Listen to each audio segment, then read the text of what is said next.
30 seconds for it to come up. This is all for you if you need it. Thank you.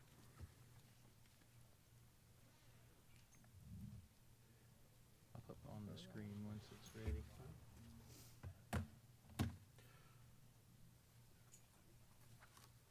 Okay, we are live. I'm going to call this planning board meeting to order for our November 6th, 2025 meeting. I want to thank everyone for coming tonight and want to assure you that we're going to let everyone with standing have opportunity to speak. Due to capacity limitations here and still being able to stream to the internet so that everyone who couldn't make it tonight can also view this. It's difficult for everyone to fit in here. So we're going to do our best to kind of rotate things through with everyone with standing. If at some point you feel like your concerns have been met by those speaking and you want to, go take a break or get up and go out, feel free.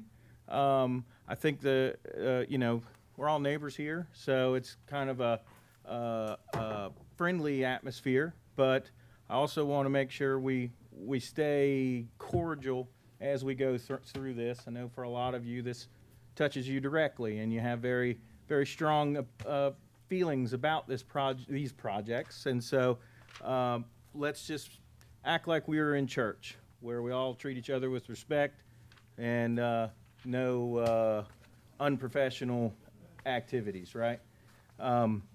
First item would be to approve the agenda. So if I could get a motion to approve the agenda. I'll make a motion we approve. A motion and a second. All those in favor say aye. Aye. Agenda is approved. Tonight we have 3 quasi-judicial hearing items. 2 of them, the first 2 that we'll go through, are the 2 pieces of this solar project. And the third, if we are able to get to it tonight, will be a Class B special use permit for a salvage yard. We are going to limit the meeting to about 9 o'clock tonight. So if we run out of time as we're going through this, we'll be recessing until the 13th of November, which is next Thursday. We'll reconvene and allow everyone that was not able to speak to have that opportunity. A lot of people impacted by these projects, and we want to make sure everyone gets an opportunity to speak that has legal standing, as well as the applicants themselves who have put a lot of information together, and I'm sure will be providing us with a lot of information tonight and answering many questions that will come up through this. One thing I'm going to do as we go through these is make a list of concerns so that as we get to the end of this process, we'll be able to address each and every concern to make sure that the concerns of the community have been answered and give the applicant, as importantly as our community, give the applicant an opportunity to address those concerns. So we always want to be fair, whether it's a very large corporation or just a mom and pop wanting to sell canned vegetables out of their kitchen. We try to be fair to everyone, and there is a state mandated process on how we do these things. And I guess as long as I'm chair, I want to assure you that I'm going to do my very best to make sure we follow that legal process so that everything is done in the way that the state legislature set it up for us. Nick had a couple of items to mention, and then I've got some follow-up information on that. You want to move into 06? Yes. Okay. Come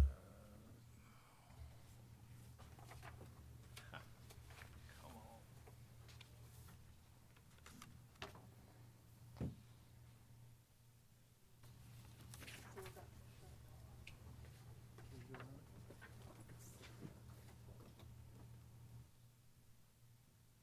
While they're getting that together, I'll cover one of the things I'm going to mention here.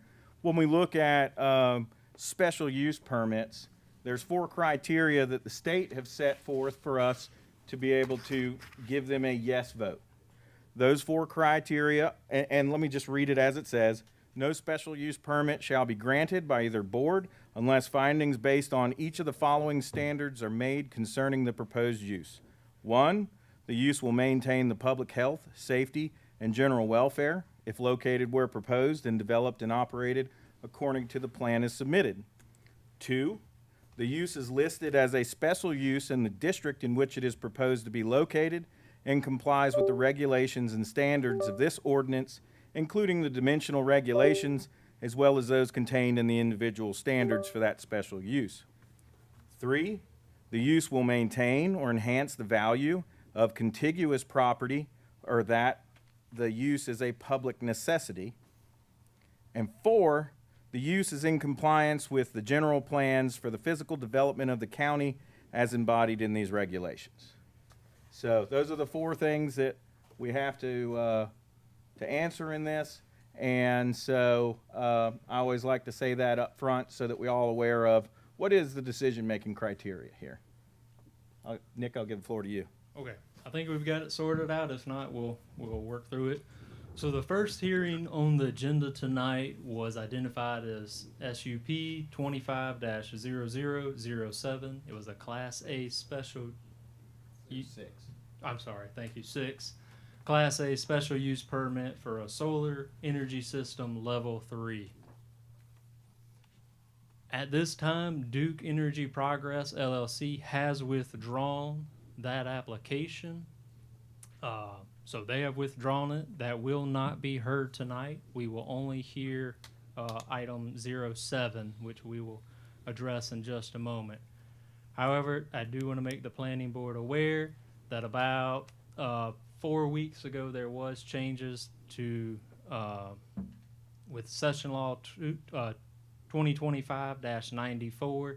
It does prohibit waiting period, so although our ordinance does have a waiting period built in, with that recent change that no longer stands. So Duke is able to resubmit that application anytime they would like. And at this time, I will turn it over to Duke and their legal counsel should they would like to make any comments regarding the withdrawal. Thank you. If you'll state your name and credentials and things, it's sure appreciating. Absolutely. My name is Toby Coleman. I'm an attorney with the Smith Anderson Law Firm in Raleigh. Okay. You can pick that up. You can remove can just that take from it the out. stand. I'll just remove it from the stand. All right. This is the rock star life I wanted. My name is Toby Coleman. I am a land use attorney with the law firm of Smith Anderson in Raleigh. I am counsel for Duke Energy. Just wanted to say that following engagement with the surrounding community, we have paused moving forward with our application for the Anson 1 Solar Center with storage project. Pausing the application process will give us additional time to review our project plan and incorporate the feedback that we've heard from the community. We're committed to maintaining open lines of communication as we move forward with that evaluation, including additional community outreach and engagement. Thank you very much. Thank you. Okay. So we'll move into item B. Yes. Yeah, so our, why most everyone is here tonight, I'm assuming, is our Class A Special Use Permit, SUP 25-0007, Duke Energy Progress LLC, Solar Energy System Level 3. I believe this is also known as Anson Solar 2. Open the public hearing? Open Yes. the public hearing. So at this point, I'm going to open a public hearing. And that means that you'll need to be sworn in to make statements. You will also need to state your name. And if you are not an adjoining landowner on the list, it gives you automatic legal standing, which means you can legally give testimony in this. Then if you are here as an expert witness, then you'll need to identify your credentials on the topics you're speaking so that you qualify as expert testimony. With that, I will turn it over to Nick to go through his presentation on this, and then we will allow the folks with Duke to give their presentation, and then we'll have those with legal standing an opportunity to voice your concerns and present your questions. Okay, so like we've said, this is special use permit 25-0007 for a Class A special use permit for a solar energy system level 3. The bulk of my presentation will focus on its alignment with the zoning ordinance and how it fits into the plans and ordinances established within the county. So just, Jeff's kind of already touched on these somewhat, but just to make sure everyone's aware, because there are a lot of legal proceedings we have to follow called quasi-judicial, but you may hear us refer to it as Anson Solar 2. That's the same thing as this special use permit. That's just the common name for it. And although Solar 1 or 25-0006 has been withdrawn, these are separate proposals. They're judged on their own merits and criteria, independent of the other. So they are separate proposals, somewhat moot tonight since it was withdrawn, but they are separate.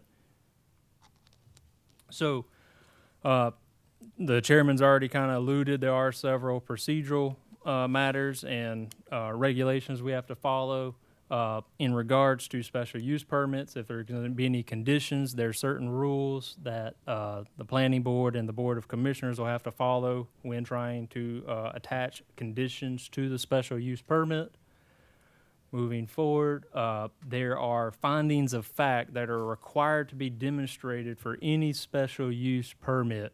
And to kind of boil it down, needs to show that there's no impact to health, wealth, and safety, no damages to property values, that it aligns with the zoning ordinance, and that it aligns with the county's other policies and ordinances. Moving forward, so this is a Class A, so it will be heard by the planning board tonight. They will give a vote of recommendation of approval with conditions, or recommend it be denied. That recommendation will go before the county commissioners for the following hearing, and the county commissioners will take that recommendation in consideration as they make their decision. So most of this is kind of everything we've already touched on. The one unique thing about quasi-judicial hearings is you need to be a person with standing to speak on it. Generally, that's identified as someone who has abutting property to the site, or someone who can definitively demonstrate damages if they do not abut the property. So, kind of going over the procedural stuff, we'll just jump right into it. So it is a 2,044 acre parcel, zone rural agricultural 5. The project size is 1,047 acres with a fenced in acreage of 794 acres.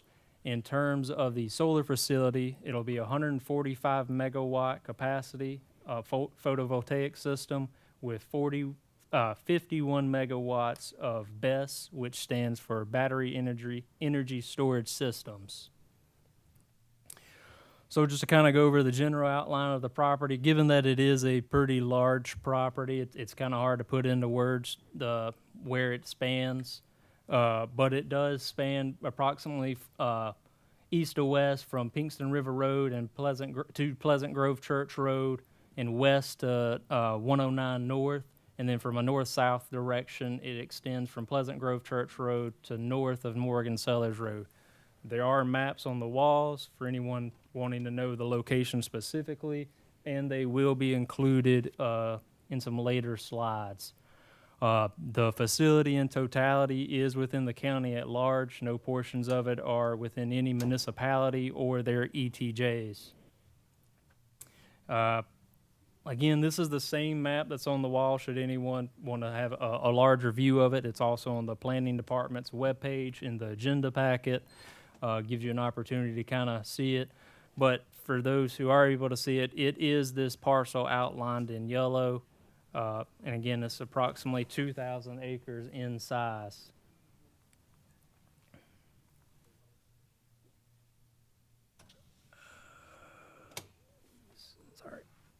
So this is the site conditions as they generally exist now. Again, it's such a large parcel, so I can't include photos for every half a mile of road frontage, but Generally, the parcels are in silviculture. Some have had recent logging activities, but most of it is in planted trees, with some utility right-of-ways that do extend across the property. So kind of going off that, like I said, it is undeveloped. The predominant use existing today is silviculture.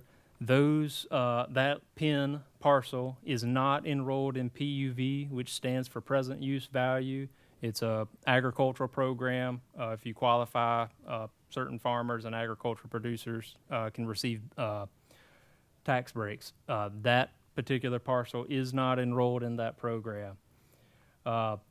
Overall, the region of the county is a blend of RA2, Rural Agricultural 2, Rural Agricultural 5, Light Industrial, and Heavy Industrial.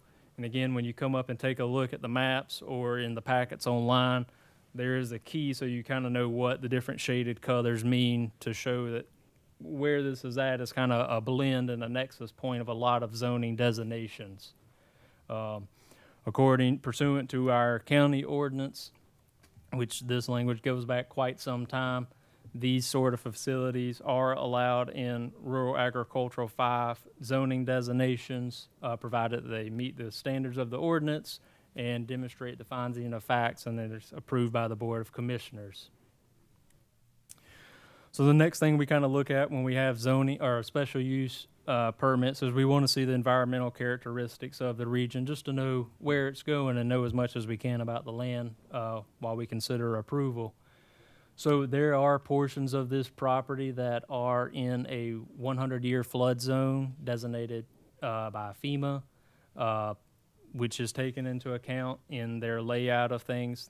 So if it's in a flood zone, they don't have proposals to put facilities or equipment in those flood zones, but it's just something to be aware of as the planning board and commissioners consider the project.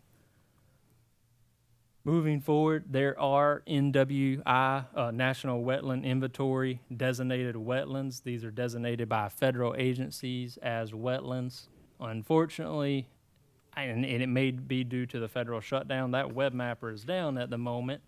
But we do have some maps in the works to indicate that, excuse me, if there are any designated wetlands that would be impacted by these activities or any other special use permit activity, if it reaches a certain threshold, this applicant or any other applicant would be required to potentially get a 401 or 404 permit for wetlands. The other aspect we look at are there any other sensitive features of note? So when we go to the North Carolina Natural Heritage Programs databases, there are no natural areas in the vicinity, there are no managed areas in the vicinity, and there are no designated historic resources in the vicinity according to SHPO, State Historic Preservation Officer. Another aspect we want to look at is what is the transportation network in that region. So although this is a fairly large parcel, it does only have frontage on 2 roads. It's NC 109 North, which is a major collector in a North Carolina route, and then it does have frontage on Pleasant Grove Church Road, which is a smaller secondary road. But and you can see in the tables here, as we all know, 109's traveled pretty heavily in Pleasant Grove Church Road. Like I said, it's a secondary route, so not traveled that much. Okay, so here's where we get into the nitty-gritty of it. When we consider special use permits, we want to make sure that the applicant has satisfied all the regulations and standards of the ordinance. So we'll go through most of these tonight and demonstrate that the applicant has satisfied the standards of the ordinance, which is required as one of the findings of facts. This is just kind of, a nameplate information. So we've already gone most over it, but I'll hit a few highlights. Duke refers to this as Anson Solar 2. Again, the parcel in question is a little over 2,000 acres. With a fenced-in size of 794 acres. It's 145 megawatts with 51 megawatts of battery storage. And in terms of panels, it's 300,356 panels fixed. They will not be tilting panels. There will be 222 inverters, and the proposed BESS facility would span approximately 7 acres in size. So going down through the checklist of the ordinance, setbacks, in terms of setbacks, the applicant has demonstrated that they've satisfied the setback requirements of the ordinance, which is to have all structures 100 feet from all panels 100 feet from the property lines, no structures within 500 feet of residential dwelling units, and that fencing must meet a 5-foot setback. All those criteria have been met. And then in terms of screening, the applicant will predominantly use, to the extent possible, existing mature vegetation to provide screening and a visual buffer. In locations where they cannot do that, they will utilize a double row of offset evergreens to provide that screening. But there are several ways that screening can be satisfied pursuant to the ordinance. For those who have looked at the agenda packet, they have provided visual renderings of what the visual screening would look like now versus down the road. So if anyone wanted to view those materials, they are online on the Planning Board's webpage. Next standards are security fence. They have that built in. And again, for anyone interested, a lot of this information is on the map in the room and in the packets. So there is an airport. This site does occur in proximity to the airport, which does mean it's in the airport height overlay district. They did complete the FAA aeronautical study and the notice criteria tool, which found that there was no hazard to air navigation based on the FAA's tool. We also require that they do a solar glare study to confirm that it will not be a hazard to airport operations. That study was performed by Pure Power Engineering, looking at the flight paths of runway 16 and 34, and determined that there would be no glare to operations. Moving forward, we require solar energy projects to have a decommissioning and reclamation plan. So they have submitted that plan. Instead of going through the 20, 30 pages of that plan, we're just going to hit the highlights.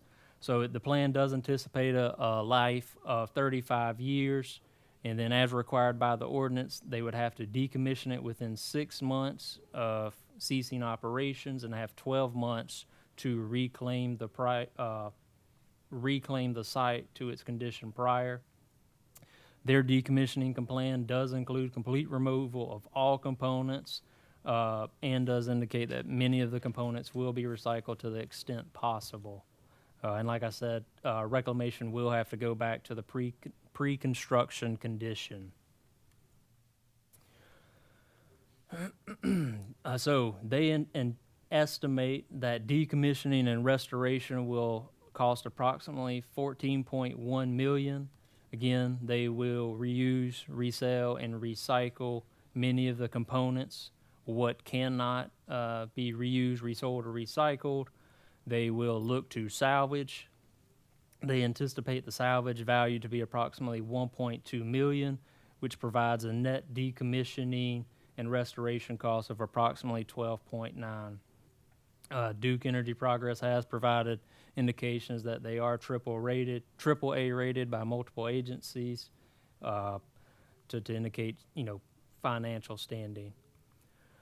So regarding that financial assurance, the current language of the ordinance does require that solar energy systems acquire a bond assessed at 15% of the value of the real property occupied by the solar facility and the total cost of the facility. The applicant has requested a condition to waive that in lieu of the state required bond, which is, we'll jump into that here in just a moment. So there was recent legislation changes that had an effective date of November 1st, 2025. So the state now has a requirement that utility scale solar facilities, which are identified by the state as anything over 2 megawatts, they are required to establish financial assurance with the state DEQ and have a bond or guarantee, some sort of financial instrument, so that the state can call on it for decommissioning and reclamation. Like I said, that bill has the effective date of November 1st, 2025, so it just came into effect somewhat recently. So again, they have, sorry, let's go back one slide. So they, with that being effective, that is why they've requested that special use permit condition to allow the state bond or financial insurance to satisfy that portion of the county's ordinance to assure financial assurance for decommissioning and reclamation. And I will touch on it later in the presentation, but that has been a topic of discussion, these bonds for different projects between in prior planning board hearings and commissioner hearings, kind of, removing some of that burden from the county when the state's already going to do it. That way the county doesn't have to keep up with all these bonds and their requirements. So moving forward. So we also require several matters that must be demonstrated before we can issue a special use permit.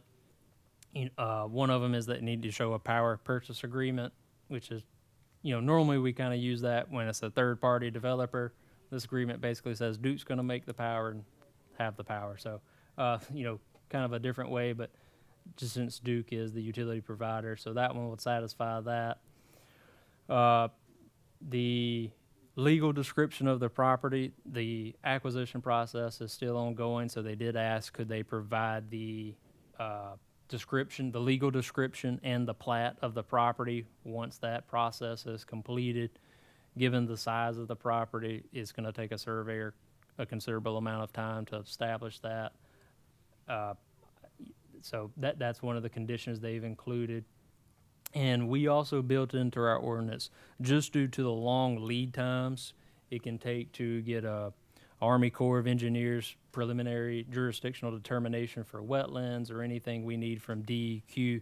We did build it in that, an applicant could secure a special use permit without that, but they would have to provide that documentation before we release a building permit. So they did ask to utilize that component of our ordinance, which is, kind of beneficial considering things going on at the federal government right now with the shutdown.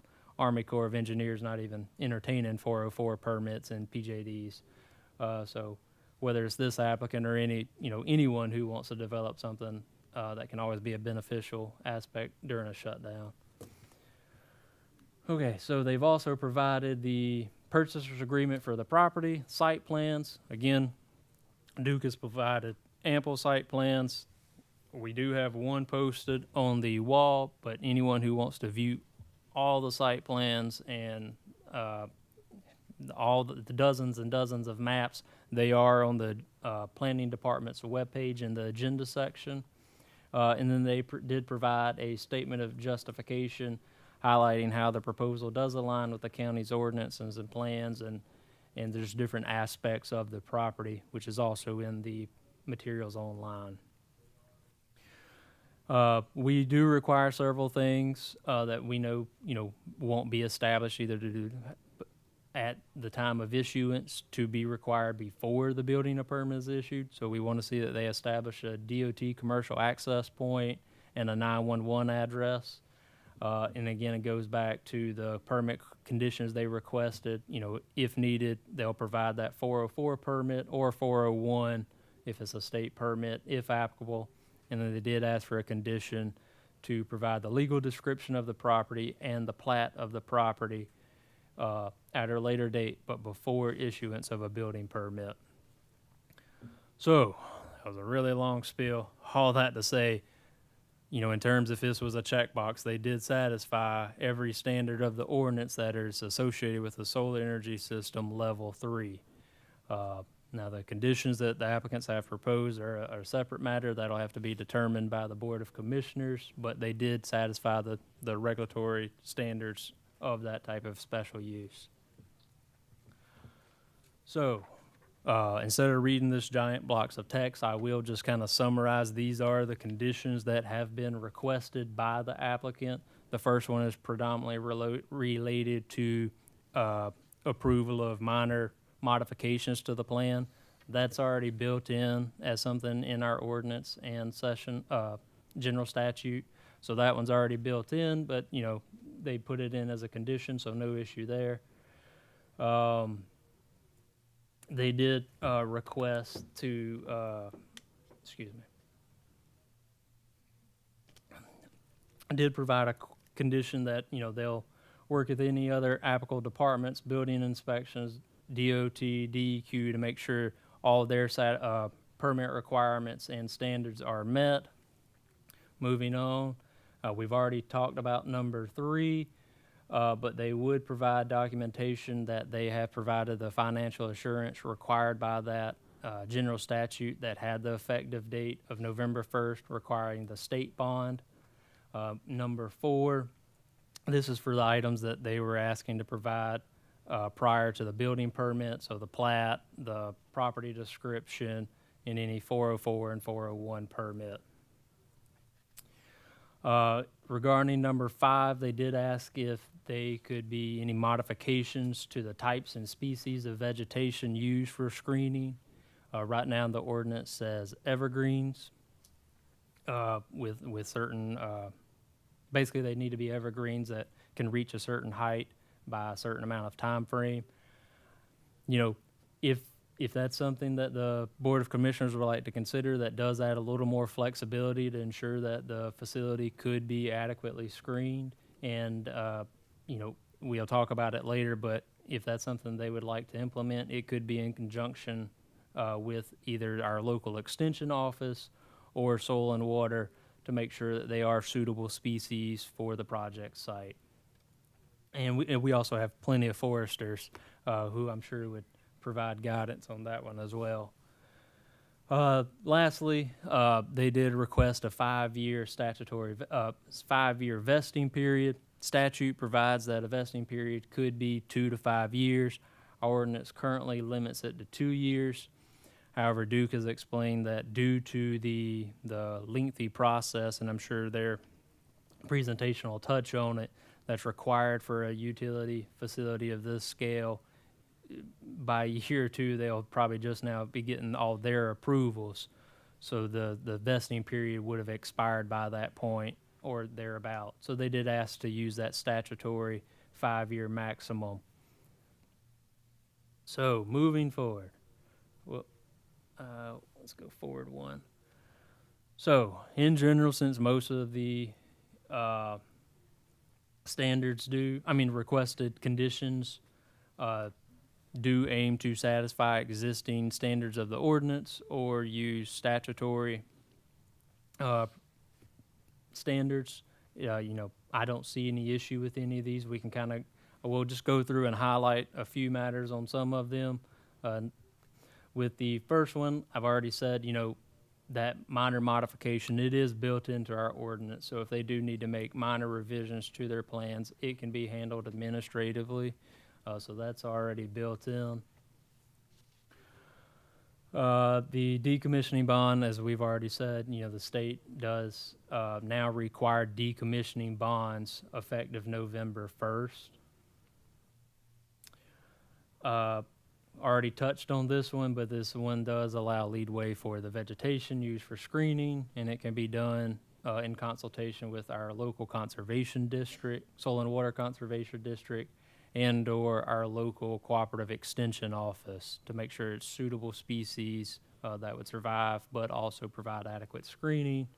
And the last one I've already explained is the statutory vesting period, going from a 2 to 5 year vesting period. Okay, so just as a reminder, which is somewhat moot since the first one has been withdrawn, but just a reminder, Solar 1 and Solar 2 are separate and independent proposals that have to be judged on their own merits and the evidence presented for each respective hearing. So, one thing we like to do when we have especially big projects, but all special use permits, is we want to see how it aligns with the Comprehensive Land Use Plan. Sometimes you may see me reference it as LUP, just as the abbreviation. So back in 2021, the county adopted the Comprehensive Land Use Plan.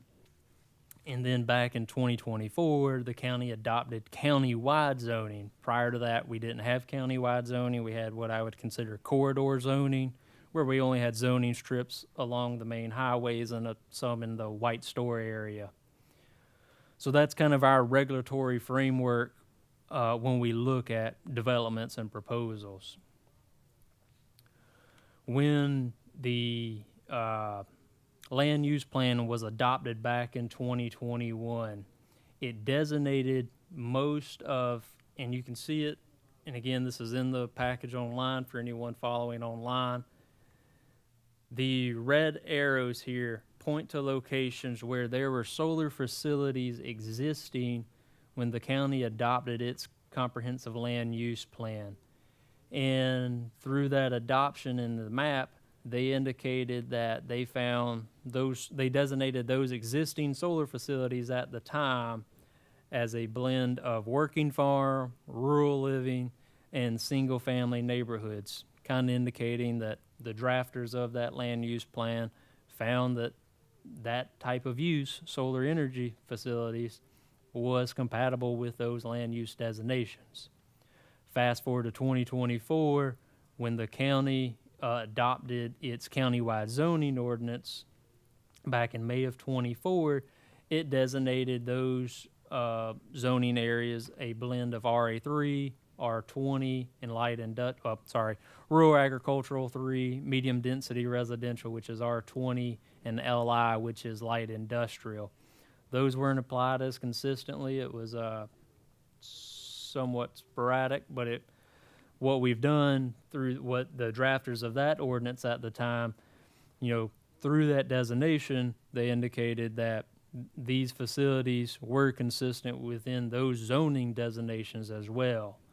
So historically, through these two documents, there's been a precedent, so to speak, set that the drafters of those policies and ordinances at that time found utility scale solar facilities to be compatible with multiple land use designations within the land use plan and compatible with multiple zoning designations within the zoning ordinance.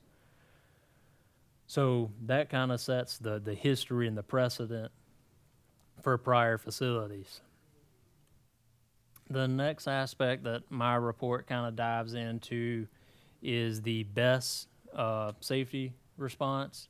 I think we're all very proud that we're a rural, agricultural-based county, and that's something I know we all cherish, but with that comes sometimes limited capacity.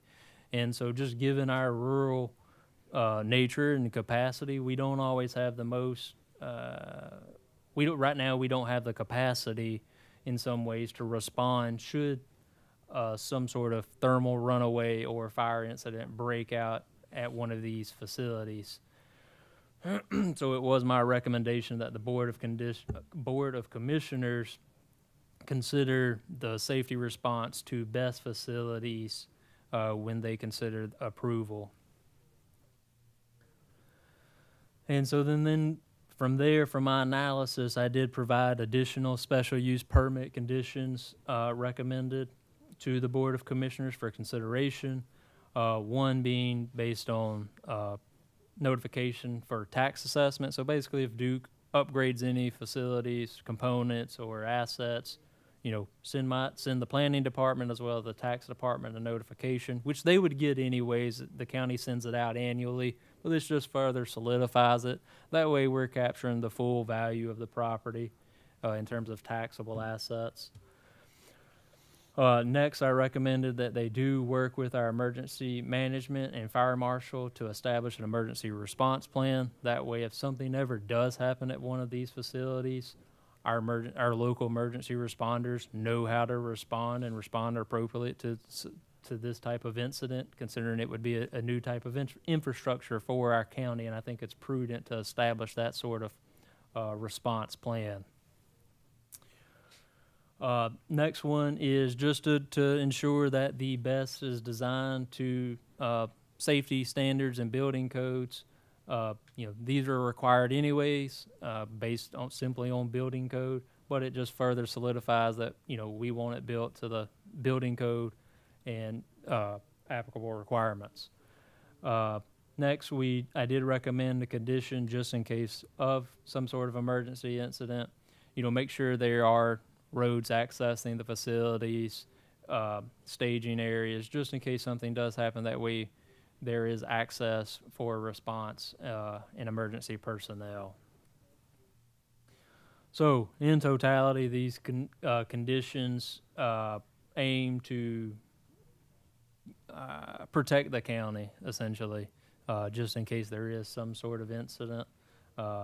But the commissioners will need to take that in consideration in conjunction with any testimony that is heard from the applicant or those withstanding. But they do aim to recognize basically national standards for building code and, ensure that they coordinate with our emergency personnel should some sort of incident ever occur.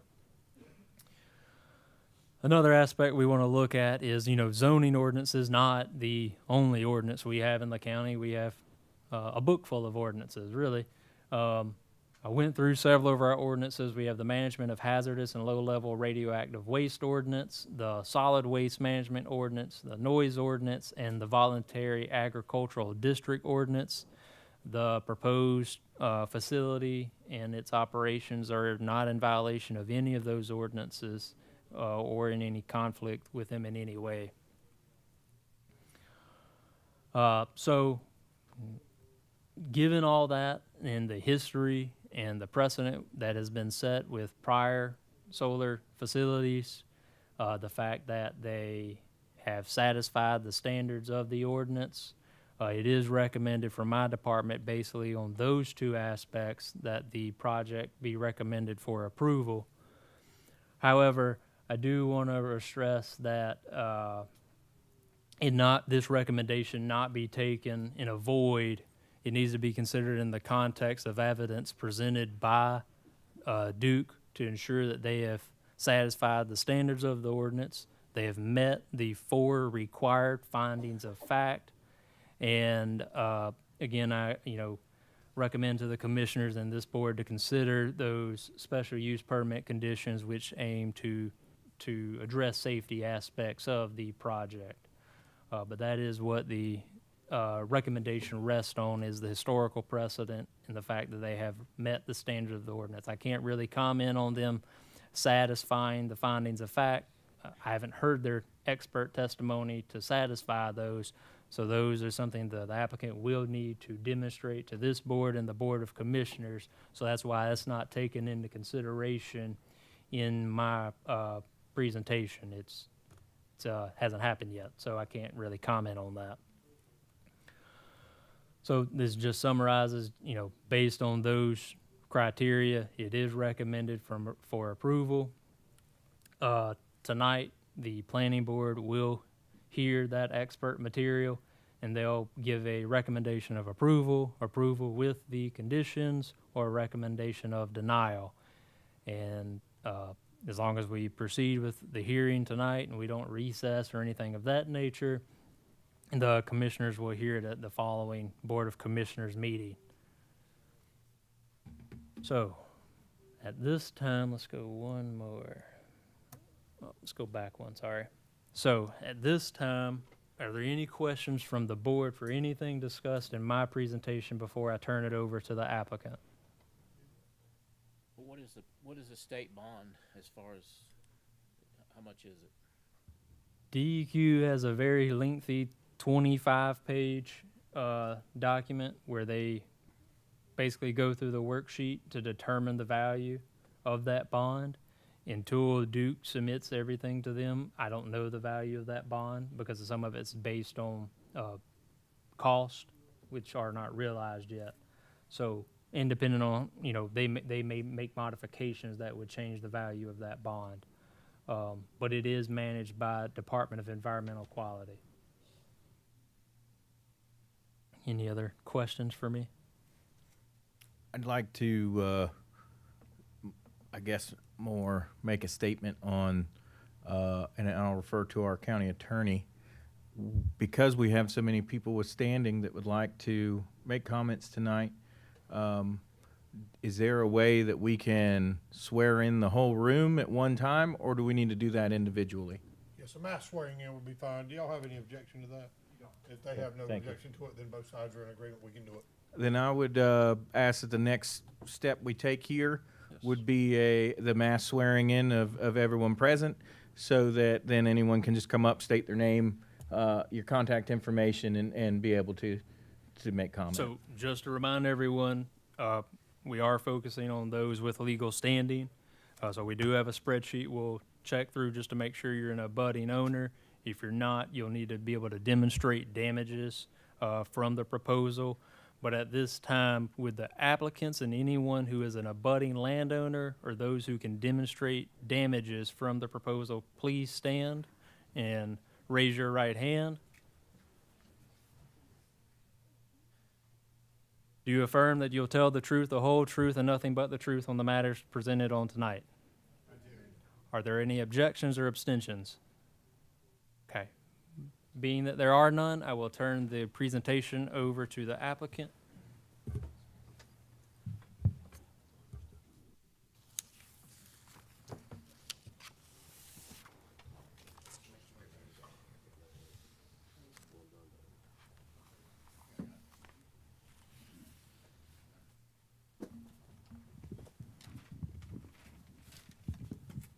Let's see, can I take this out? Yes. Pull it straight out. Good evening, Chair, members of the Planning Board. My name again is Toby Coleman. I'm a land use attorney here representing Duke Energy in this matter. One thing I'll note is, again, as I mentioned, I think a little earlier, this is called Anson 2 in a lot of the documentation. Because we have pulled the Anson 1 project, we are going to be referring to this largely as the Anson Solar Center, since we don't need the 1 and the 2 anymore. So just wanted to sort of set the stage there. Our presentation tonight, we are going to be focusing in large part on the criteria that's already been discussed regarding special use permits. But I do want to just sort of give you an overview. You're going to hear from Emily Tucker about just sort of generally an overview about the project. She is a government and community relations manager with Duke Energy. She lives here in the community. Then you're going to be hearing from Nathan Craig, who's solar development with Duke Energy. He's going to be talking about various aspects of the project, including the buffers, which we know are of great interest. And then I'll be coming back and talking to you about some of the other more loyalty criteria, things like compliance with the ordinances, which you've already heard quite a bit about, compliance with the policies, which you've already heard quite a bit about, and then impacting public health, safety, welfare, and those things, and how we've addressed those. Obviously, you have a lot of those reports in your packets, and we'll be discussing those a little bit. We will also be covering those reports and what's in them. Because we're operating under quasi-judicial rules, but this is not the formal decision-making hearing. We are going to be. I'm going to be talking about the expert reports. We do not have all of the experts here. That being said, we do have various experts, folks with technical knowledge.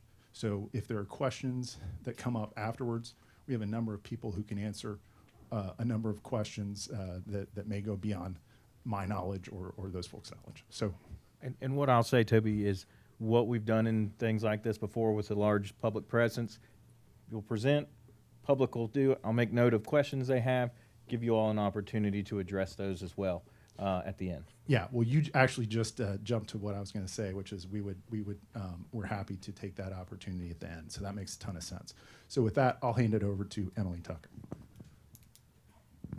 Thank you, Toby. Feels kind of like I'm broke the mic here. Tighten it back up. All right. You may have to. Okay. Hopefully everyone can hear me. My name is Emily Tucker, and I have the privilege of serving as a district manager in government community relations. And for Anson County. I have 8 total counties, but tonight I represent Anson County. I'm excited to talk to you about this project, Anson Solar Center. And as this slide, as you can see, it talks about meeting growing energy demand. And one of the things is while we're here, Duke Energy is tasked with meeting the rising electricity demand across the Carolinas, a demand that is driven by the economic successes in North Carolina, which we can all attribute to.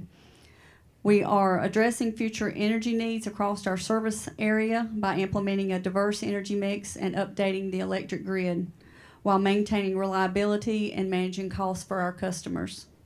Across the Carolinas, energy needs over the next 15 years are expected to grow at 8 times the growth rate over the prior 15 years, as shown in this diagram. In fact, over the next decade, Duke Energy will need to match the infrastructure built over the last 50 years. As we plan for this future, our focus remains on delivering reliable service to our customers and communities, no matter what their demand is, and we need your help. Next, we're going to talk about Anson County's economic and energy future. And so how does Anson County fit into this picture? Duke Energy is proposing the Anson Solar Center that will provide 145 megawatts of clean, renewable energy and potentially 51 megawatts of energy storage. You'll hear in this presentation tonight how the project will support county needs with a significant tax revenue along with economic benefits resulting from workforce opportunities throughout the construction. And as noted on this slide, it's close to 200 new construction jobs. This project will also create sustainable growth while preserving a rural lifestyle. And while the project is in place, we will work to partner with local entities like your local cooperative extension to maintain a positive environmental atmosphere. This type of partnerships can open the door to potential educational partnerships and hands-on learning opportunities for the community. As you know, Duke Energy is a well-known community partner. Our employees live and work in our communities. I'm a Richmond County native, lived there most of my entire life until 2018, I believe it was. I'm past Chamber of Commerce executive for Richmond County, so Richmond County is home to me. So just across the river, don't hold that against me. But now I make my home less 30 minutes away right here in Montgomery County. I travel in and out of Anson County weekly, and I hope you've seen over the last several years just how important the community is to Duke Energy. We work hard in our communities to be forward-thinking and good corporate partners, good corporate citizens, trustworthy and good neighbors, while always keeping our focus on delivering a safe, reliable service to our customers and the communities we serve. The Anson Solar Center is expected to enhance the overall reliability of North Carolina's electric grid, while building on the positive successes experienced by neighboring communities through similar Duke Energy projects. We anticipate that the Anson County will achieve the comparable success and benefit from these economic opportunities for many years to come. This project will position the county as a forward-thinking community, supporting clean energy, job creation, and economic growth. Thank you for your time tonight. At this time, I'm going to turn it over to Nathan Craig, who's our renewables expert, to tell you more about the project. Thank you, Emily.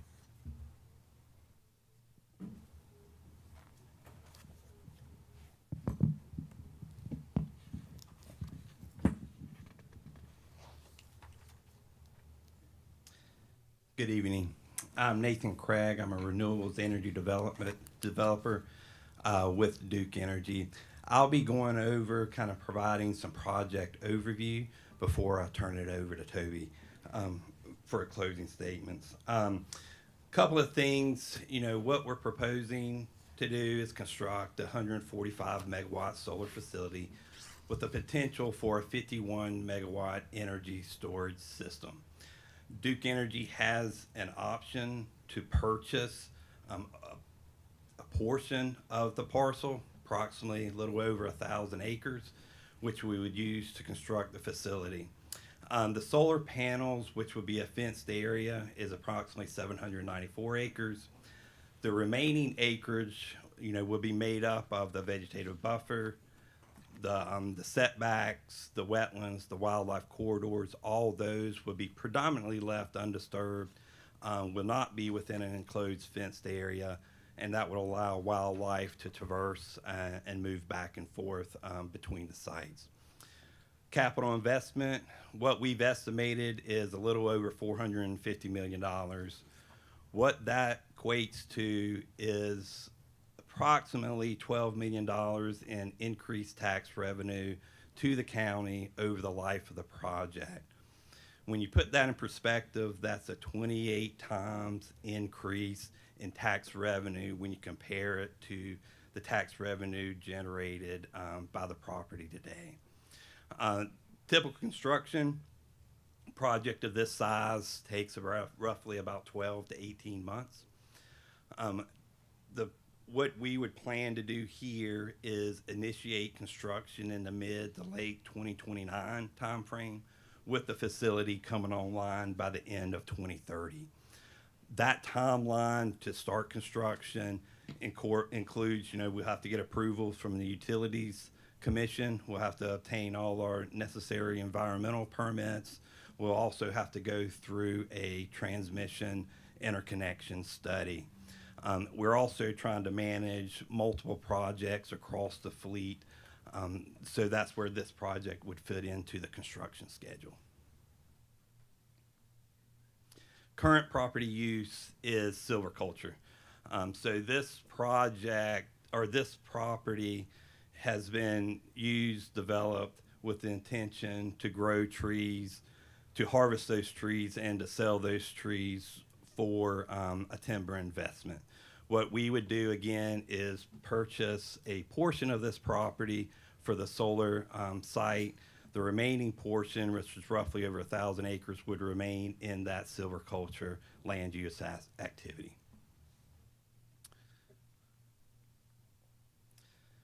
So as we already stated, this is within an area that is rural agriculture, which does allow a solar facility.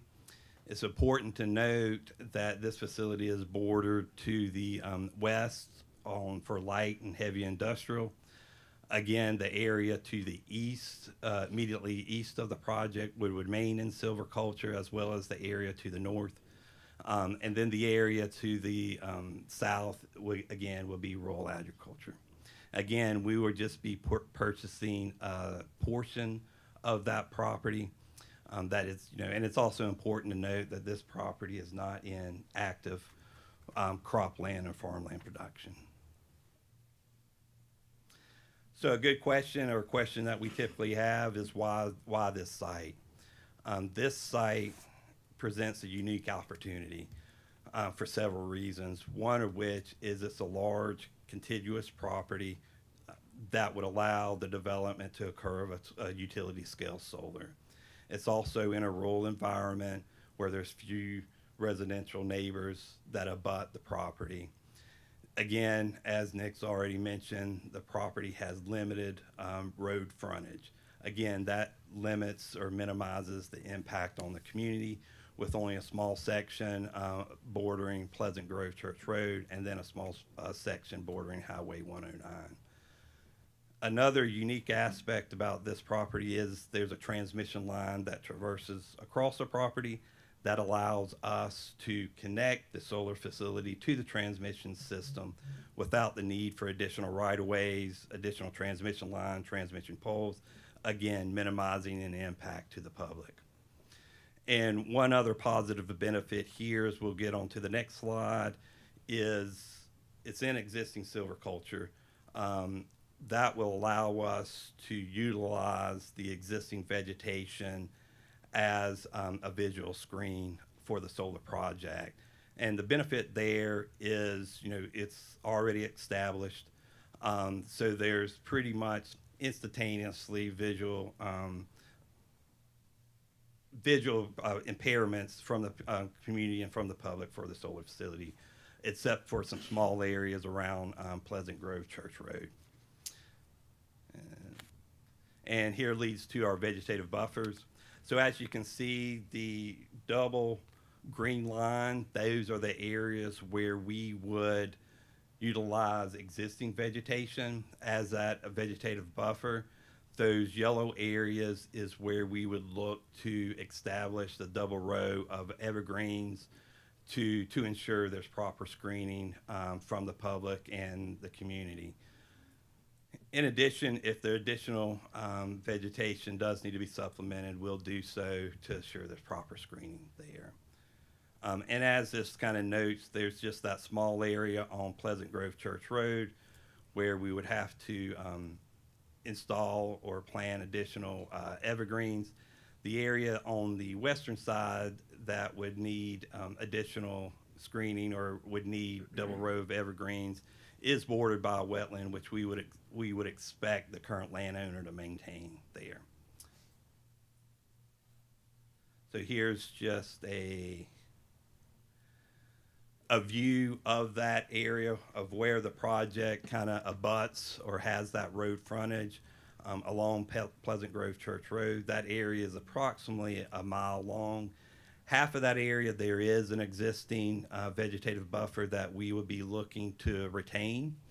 The other half mile area on the next slide is where, you know, the trees have been cleared. So we would be looking to establish the double row of evergreens there to provide the necessary screening for the project.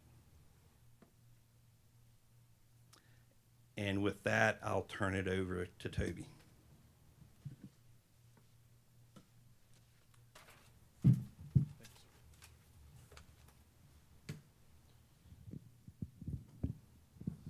All right.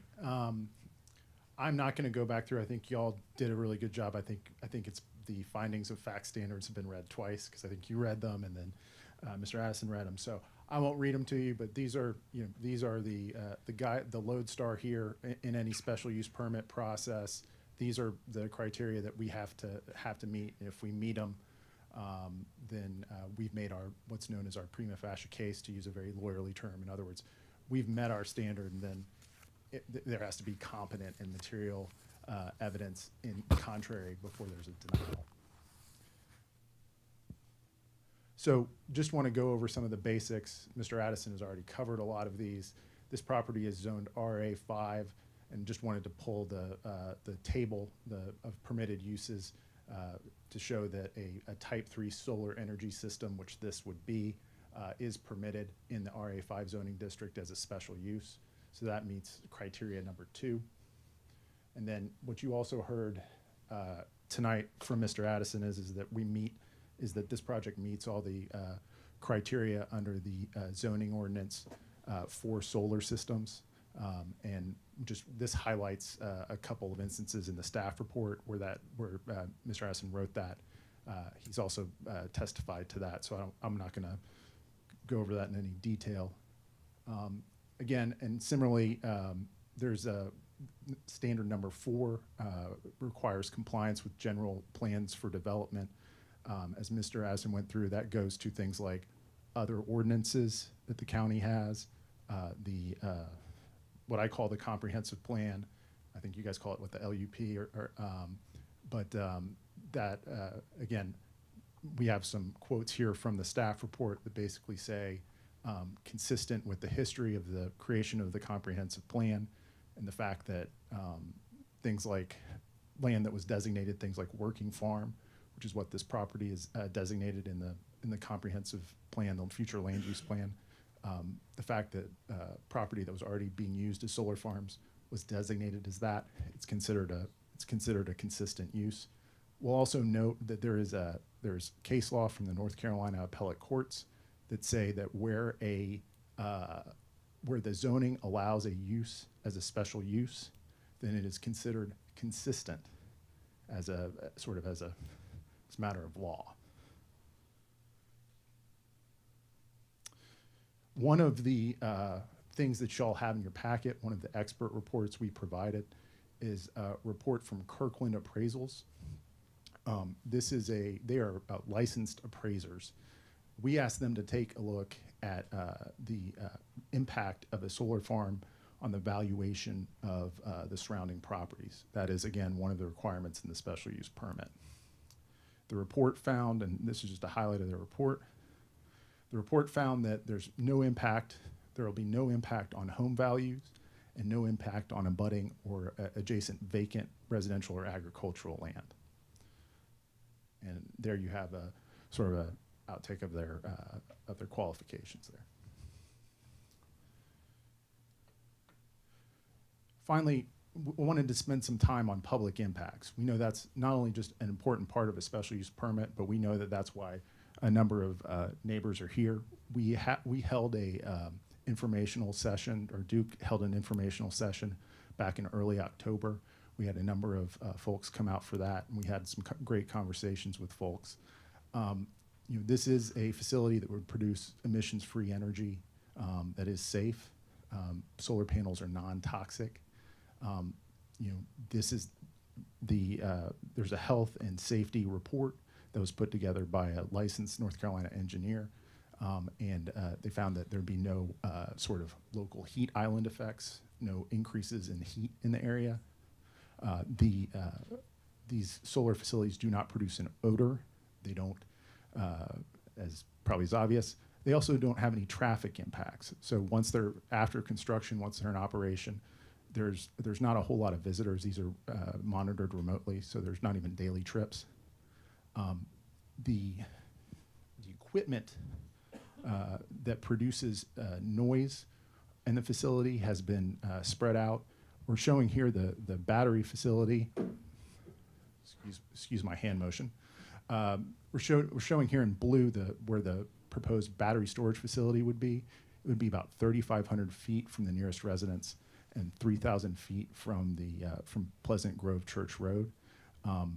Other sort of inverters, equipment that would produce sort of that humming noise that you may know from electrical equipment, is spread throughout the facility, but it's spread in such a way that we've tried to keep it away from the edges of the property, and it's all going to be buffered so that the noise is mitigated by distance as well as by buffering and vegetation. And the goal would be, and this is what Duke has found with a lot of these facilities, is when you stand at the edge of a facility, the noise you hear is the cars coming by. And then as has been noted previously in the staff report, the facility will be secured with a 7-foot fence and monitored remotely 24 hours a day, 7 days a week. There we go. So as I mentioned, there is a pretty extensive health and safety report that was in your packet. The general conclusion is that the project will not create negative health and safety impacts. Notes that these systems produce emission-free electricity, and that the modern U.S. battery codes and standards, some of the things that Mr. Addison was referencing, fire codes and other things, have gotten to the point, and the materials have gotten fairly stable, or very stable, excuse me, to the point where they really minimize the risk of fire and remove the risk of explosion. And so and they also looked at what would happen in the unlikely event of a fire would not impact public health or safety. As has been noted, we also did a glare study, which is required by the county ordinance. It was prepared by a third-party engineer. You see the cover there. That's also in your packet. It found that the project would not create glare.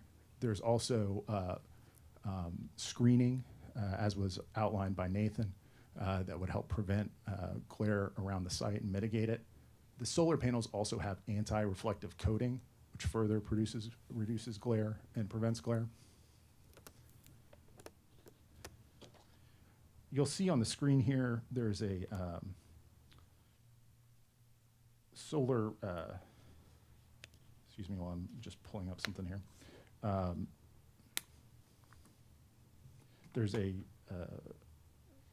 This is a lot of information about how these solar panels work, because we hear a lot of questions about solar panels and their impacts.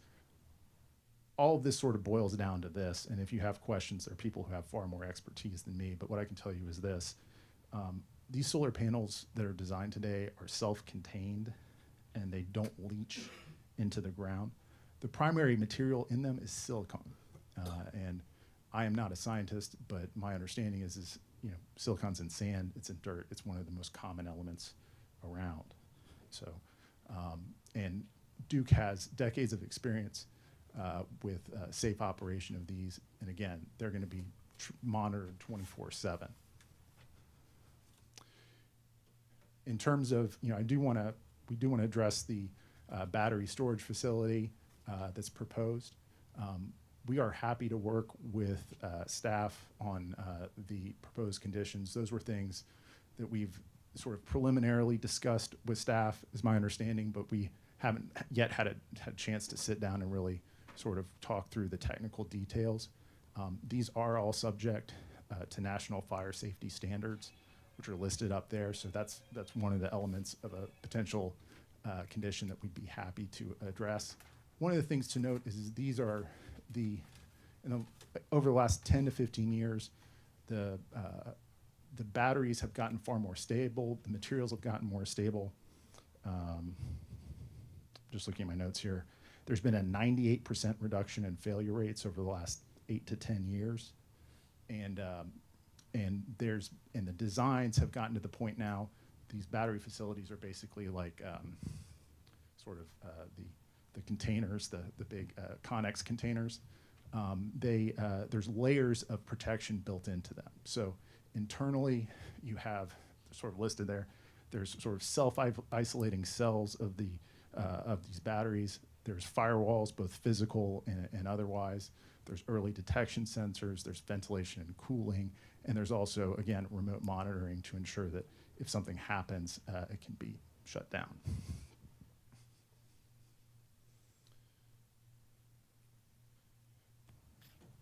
One of the, I won't go a lot into the decommissioning responsibilities because Mr. Addison covered it well. Just to address a question, I forget who had asked the question about what's the amount of the bond. The amount of the bond or other financial assurance that's required by the state is determined by what a licensed engineer determines as the cost of basically decommissioning the site. So that process would go through sort of a formal process once you get to licensing and that level of thing. Finally, I think I have a couple more, so this isn't quite finally. I don't want to get your hopes up, but the environmental stewardship is a core value for Duke Energy, and Duke Energy has integrated that value into the project with some of the wildlife corridors that have been mentioned, with riparian and other setbacks from wetlands and streams, as well as various other erosion control measures to ensure that there's not sedimentation or other impacts on surrounding properties. In addition to ensuring that there's not a negative impact, we also wanted to note some of the benefits that would come with this development. As Nathan mentioned earlier, there would be a significant increase in tax collections and tax revenue as a result of this development.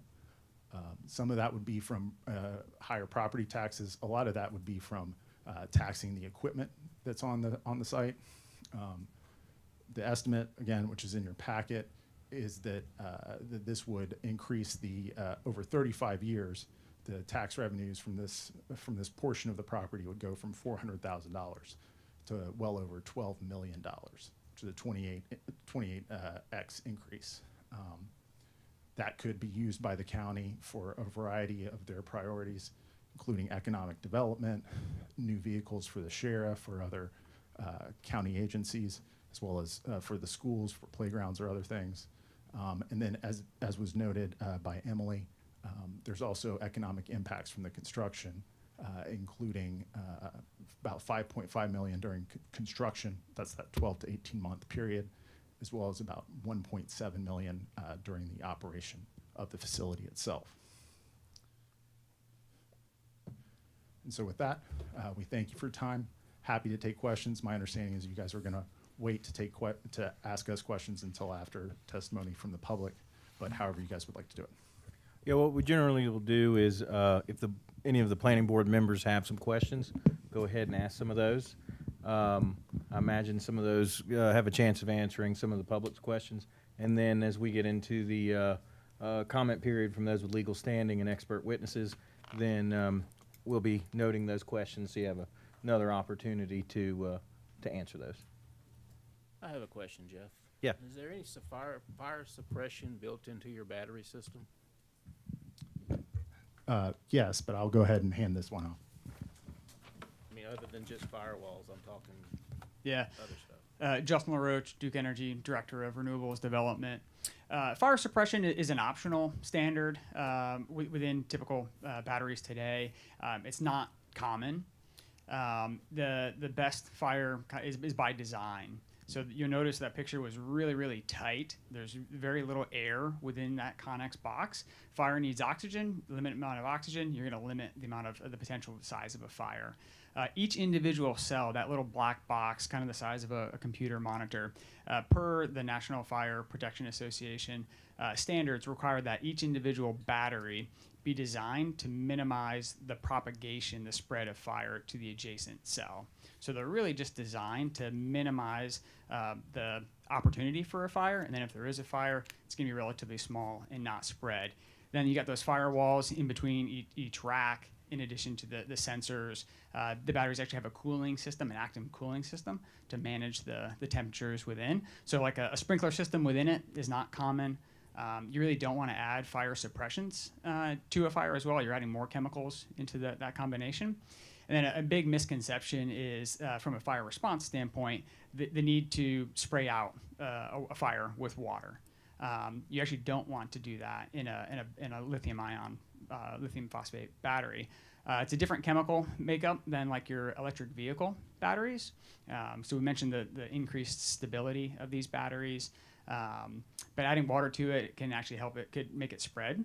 So the industry standard to respond to a utility scale battery fire is to just let it burn on itself and smolder out. So from a fire response standpoint, so best practice is to have a site-specific safety response plan, which is part of the staff recommendation. As part of our stakeholder engagement process, we've already begun that. We've actually already engaged with the fire marshal to educate him about the project, talk through the type of materials, the safety, right, and have an opportunity to start asking questions, so that plan would be in place. But largely from a support standpoint, there's not much reaction needed from the county to actively put out a fire. So this, if it does result in a fire, it just burns. That's the industry best practice. So your response is really containment and safety. As mentioned, the batteries are strategically located in the interior of the facility, away from the property boundary. So it's already in a natural, safe area. And does that affect citizens in the area? No. So I think there's a lot of, when you imagine a battery fire, right, we're thinking about the stuff that happened early on in California, Arizona, the big news media ones, right? The safety standards, since those days, the safety standards have gone up significantly to prevent that. But even with those earlier fires, there are studies and reports out there that the state departments did conduct air sampling along the way, and this is discussed in our health and safety report. And those studies resulted that there is no hazard impact to surrounding properties or neighbors. So just the design of these things have gotten a lot better. Does that answer your? Yeah, it does. Thank you. We have any other questions from the board? I have several that I've written down just to get some of these out of the way. Okay. You answered on the how much is the bond. It'll be dictated by the state. Looking at where this power will be used, is this power designed to be used within Anson County, or is this more of something that's going to be pushed out further in the general grid of the region? So Duke Energy operates a large interconnected transmission system across both North Carolina and South Carolina. You can't control where electrons go. They go based on the least path of resistance closest to the point. So yes, any generation facility is going to serve the electrical needs closest to that vicinity. So anybody that's serving on this transmission line, essentially. So yes, they essentially stay local. Okay.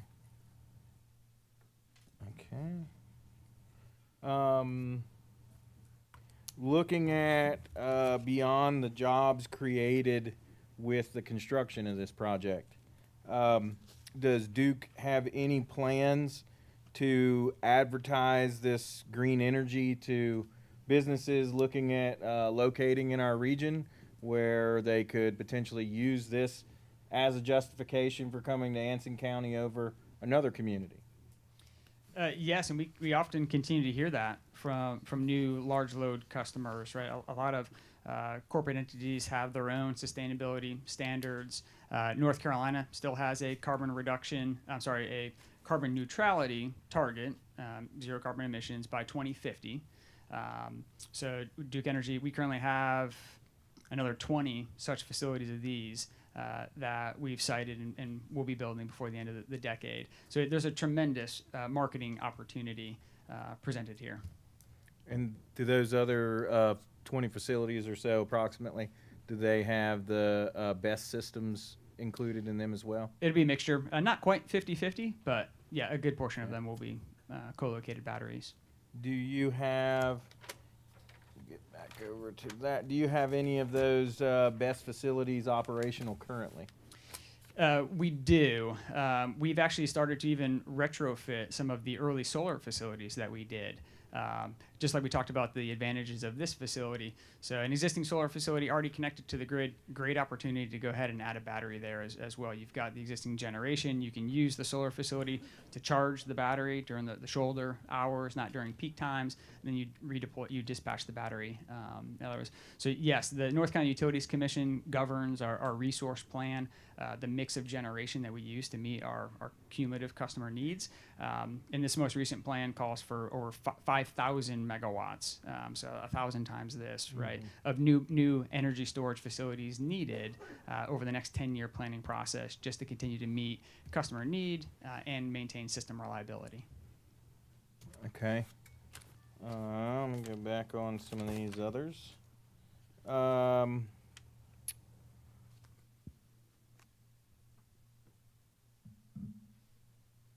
Okay. I'm trying to keep these in kind of a general topic before I switch over to some other questions. So if they're in your expertise, you can.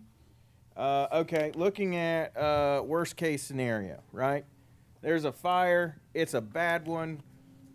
What kind of chemical leakage and what sort of containment policies do you have for potential contamination of the site? Not so much from smoke or so, but directly from these battery systems and the surrounding ground and watershed, all that kind of stuff. Yep. So we recognize that the battery safety and worst case planning, right, often comes to mind. So we did actually bring one of our battery operators with us tonight. So Michael Hendershot, would you want to come up and help answer this one for us, please?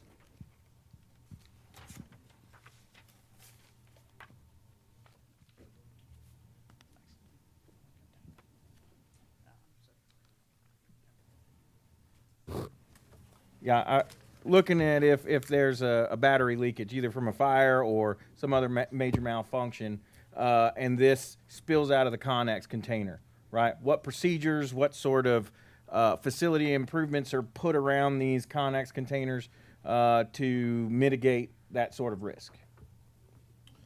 We have a very robust health and safety response team. We're going to bring in the county hazmat team. If we don't have a hazmat team here, we're going to bring in neighboring county, whatever the closest, largest hazmat team is.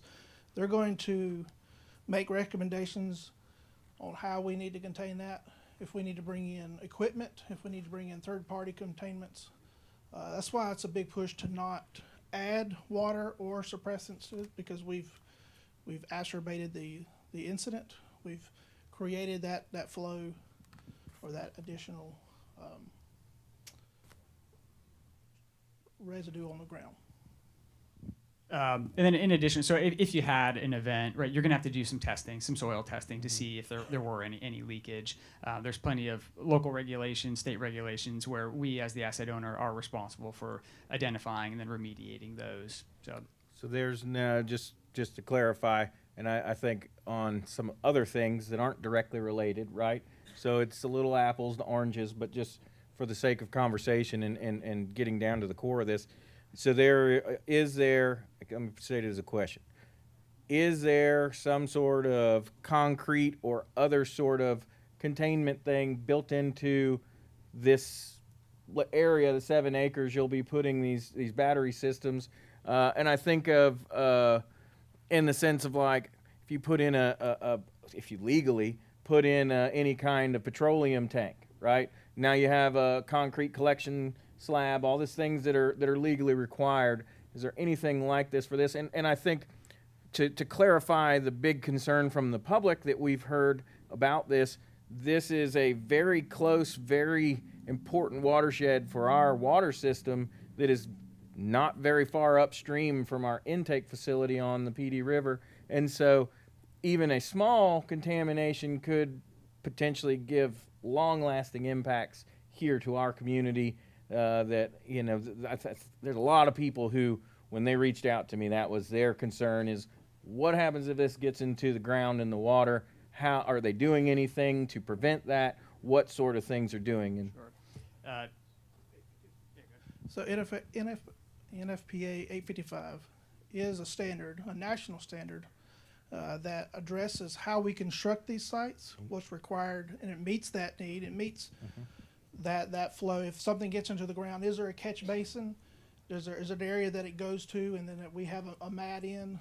I haven't seen the designs for this site. I don't know what that looks like, but there is a standard that addresses that 855. NFPA 855 does address that.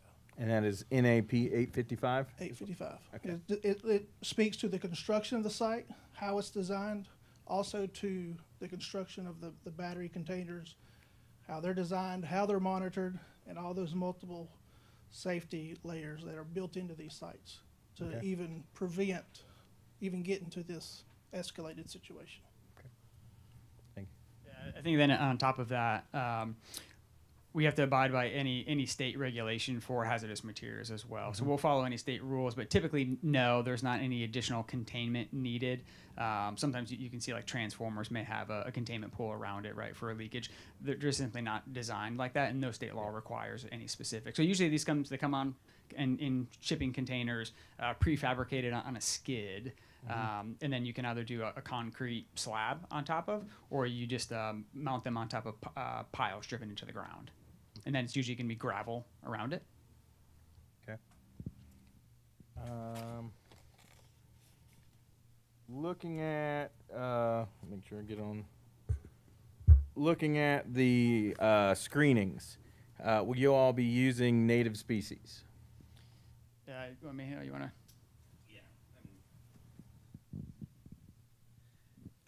Yeah, our intent would be to use species that are really available and show that are proven that could grow in the area. Again, we would be trying to use the existing vegetation that's already there as much as possible. Then again, where those areas where there aren't any existing vegetation, we'll be supplementing that with the native species and species that are shown to be grown there to make sure that we get a sufficient visual barrier. So no kudzu and things like that, right? Right, no kudzu. Okay, and I believe this one will go to you as well, Nathan. Nathan, right? Right. Okay. Another big concern of an adjoining landowner, he has crop fields. He struggles with deer browse as it is. It's already posing some financial damages.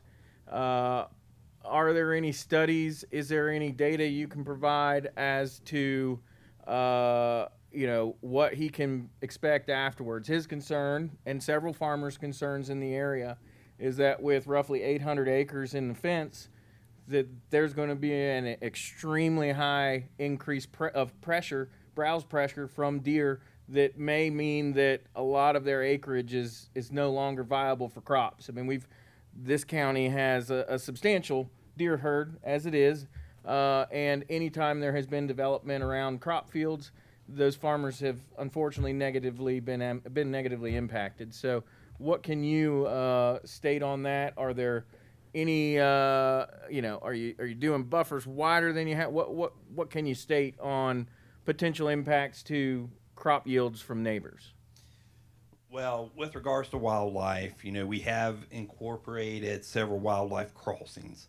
So even though there'll be some fenced areas, there will be mechanisms for wildlife to traverse and move around much in, same manner that they are today. I'm not aware of any studies or reports that look at, a solar facility and whether that impacts a deer population or how that impacts neighboring agriculture. But I think what we would do is try to provide a mechanisms for the deer to kind of move around the site, but also protect the solar facilities there. On that.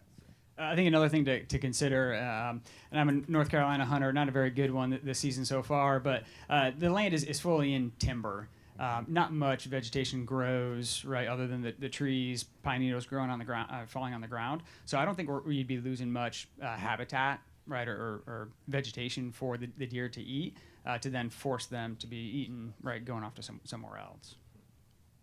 Okay. But yeah, we're unaware of studies confirming it is an issue or not. Sure.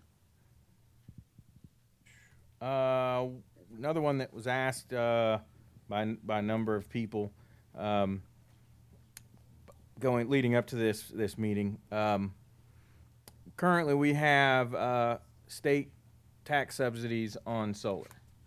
If they were to be removed, as some of these legislation pieces have come up, I haven't passed yet, but if they were to pass, I mean, we're still talking, I believe y'all said it's 2028 or so, 29, when this will be done, a lot of time between now and then. So if they were removed by the legislature, is this still viable? Are y'all still able to make this a project, or does this start to be a defunct project financially? Yeah, we followed the legislation this year very closely as well, and understanding if it was going to apply to existing projects, grandfathered or not, right? There's a lot of ambiguity there.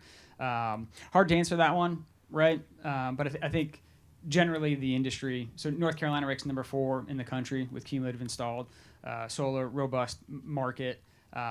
We'll be able to work through it, right? I do not view the loss of the abatement to be to shut down the entire industry for the state. Okay. Any other questions from the board? Anything that's come up? I have one question. When you decommission this thing in 35 years, and you said you're going to recycle as much as you can, how much of that 700 acres of solar and battery will end up in a landfill, and how much will not? Great question, and I think that the industry as a whole is early on in this. There haven't been that many decommissioned facilities in North Carolina yet. Some of that supply chain and recycling supply chain is starting to grow now, but the majority of that, almost 800 acres, is occupied by the panels themselves, that 300,000. That's where your best value in material is going to come from. Past that, there's a steel racking system that the solar panels are attached to and then driven into the ground, these piles. So it's mostly going to be the panels themselves and then the steel racking that they're attached to. Well, can the batteries, can you put those in a landfill? Do they go back to a landfill when they're done? Good question. I don't know if we know where Michael go. The recyclability of batteries.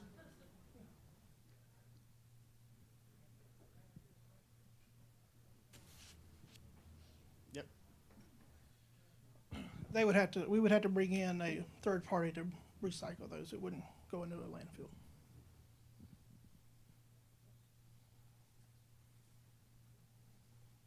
Okay. Any other questions of the board? Okay. I really appreciate all the information y'all have given so far. Nick, I suppose at this point, then we will turn it over to those with standing. A comment I want to make as we go into this, right? Because this is split in two projects and Solar One is withdrawn, we're going to have to verify that you're on the list or can prove standing, right? I know some folks in here are here because of Solar One, most importantly, right? And so if you are not adjoining to this particular project, then I'm not saying we won't let you speak, but we want to have folks with standing speak first that are directly impacted by this particular project, right? Because legally, that's what the state dictates of us. And when we look at the evidentiary findings of this quasi-judicial proceedings, if you all were to be proven to influence our decision and you do not have standing, that is a grounds for an appeal right off the bat, right? So there's these procedures for those that are opposed to this. These procedures are designed to ensure that the applicant has a very fair opportunity to meet those findings of fact, and those with standing have an opportunity to give cause as to why one of those or one of those or more is not met. So if you come up and you're not on the list, we're going to be friendly about it, but we ask that you understand up front that we want to focus on those with standing since we've got so many tonight. Nick, we've got a general question in the audience. So I'm not sure about me, like in my property, because I live on Dennis Road. Mm-hmm. And that power line that was showed up there runs directly through my property. That road that was showed, Duke Power uses it to go down the power line. And I hooked up with Dale's Farm on Dennis Road, and they also have a line through, or the road through his farm to get to that power line. But they use my power line as well, what I call my power line, but it's not my power line. Sure. But that power line is on my property. So I'm on at 699 Dennis Road, and I don't want to come up or speak if I'm not allowed. Sure. And I would say that where the solar farm is gonna be, I can stand at my creek that runs through my property and throw a rock and hit that solar farm. And I guess, what is your first and last name? My name would be Alicia Williams, but it's also Williams. from the Pearl Hand. Those are my parents.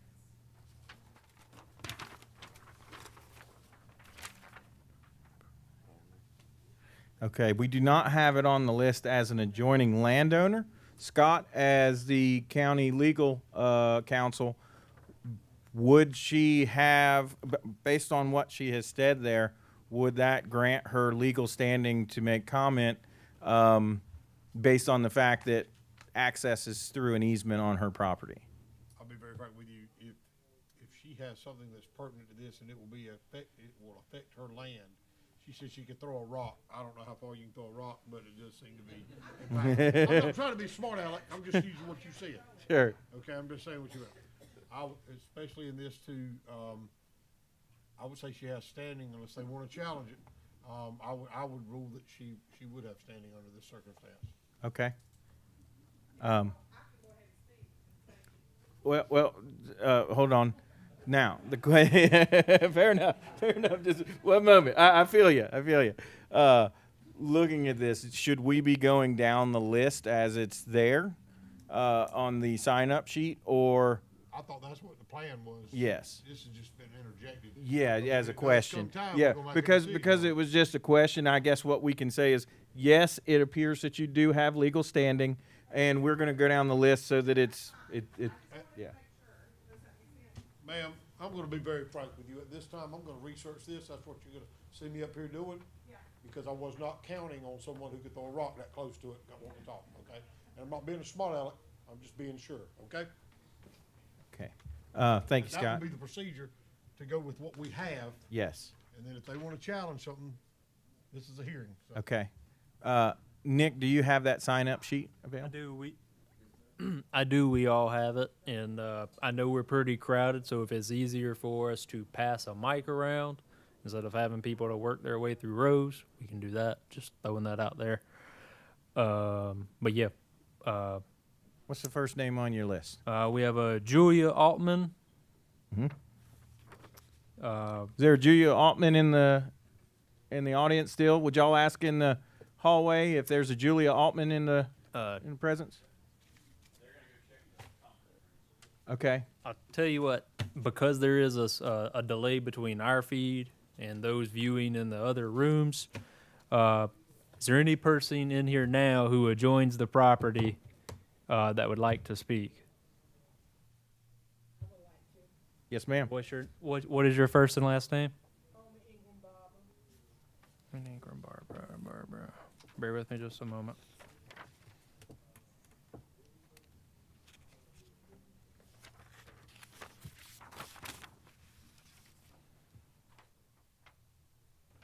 Could you repeat your name again?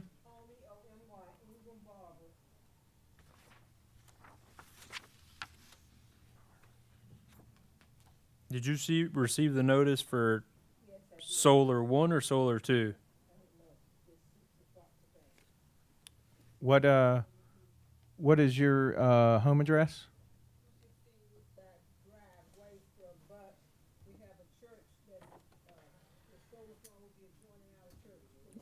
What is your church? Piney Grove United Methodist Church of God? Piney Grove. I know the church you're talking about. We have Piney Grove United Church of God listed on here. Is it this? Okay. Nick, then she qualifies with standing, and you're in the official capacity to speak for the church? Okay, yeah. If you'll come up to the mic, state your name and the fact that you're here representing the church, and you've got the floor. We're going to limit things to about 3 minutes. If it's close, I'm not going to be a jerk about it. But about 3 minutes is what we're going to do. I'm going to put a timer. I'll hold my hand up when we get to 30 seconds. Okay, my name is Oma Ingram Barber, and I'm representing the Piney Grove Church on Highway 109 North. And our land is adjoining to the solar farm in the back. And I did some research, and they were saying it's supposed to be 1,000 feet away from somebody else's property. But then on the paper up there, boy, I saw 500 feet away. And I was wondering, how would the noise be? The noise ordinance that close to us. And I want to know, are there going to be an easement coming off Highway 109 North, or is Pleasant Hill Road, Church Road going to be the way they go in? Okay. And where access. Okay, so to make sure I've got your questions correct, so in regards to the church, you want to know about the noise? Yes, at 500 feet away from us. And then as well as where they will access it. Yes, Okay. Any other questions or concerns that you have? that's it. Okay. Thank you very much, Omi. And I'm going to check these off as we have someone. Now, that doesn't mean if there are multiple people in a household, right? But just want to make sure we'll make sure everyone gets an opportunity to speak that has standing. Did we determine if Miss Julia Altman is here tonight? I think that's what Nick went to see.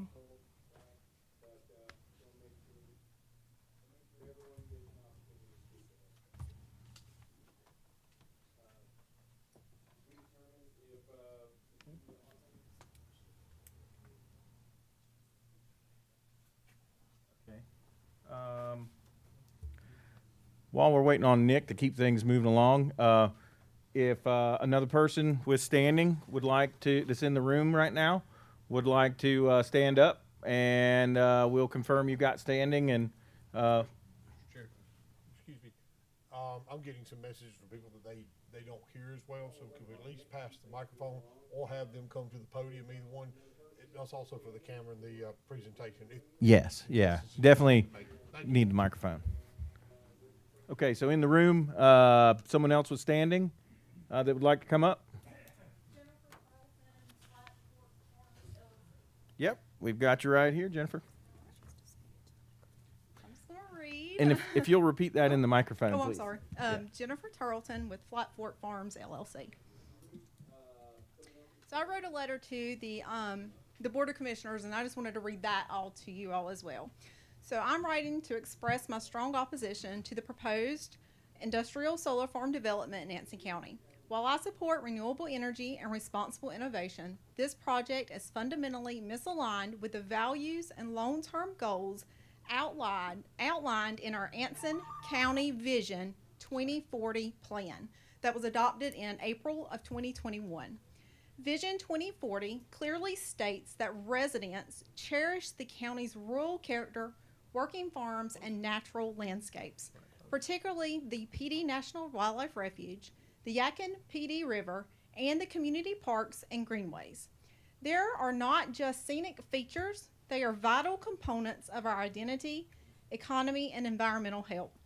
The plan emphasizes that natural resources are essential to community well-being, and that conservation and restoration should guide future development. A solar farm of this magnitude would displace valuable agricultural land and timberland, disrupt ecosystems, and alter the rural landscape in ways that are inconsistent with the community's vision for a healthy and green future. Moreover, Vision 2040 encourages development in areas that are suitable for growth, not in locations where natural features present limitations.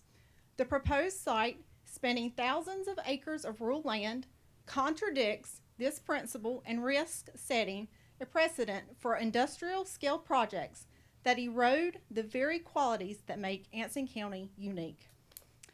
Of particular concern is the presence of the Meisenheimer Goldston Baden soil series in the proposed development area.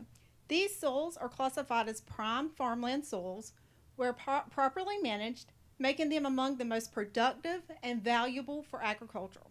They are well drained, moderately permeable, and support a wide range of crops. Converting these soils into industrial solar fields would not only remove them from agricultural use for decades, but also risks compaction, erosion, and long-term degradation of their structure and fertility.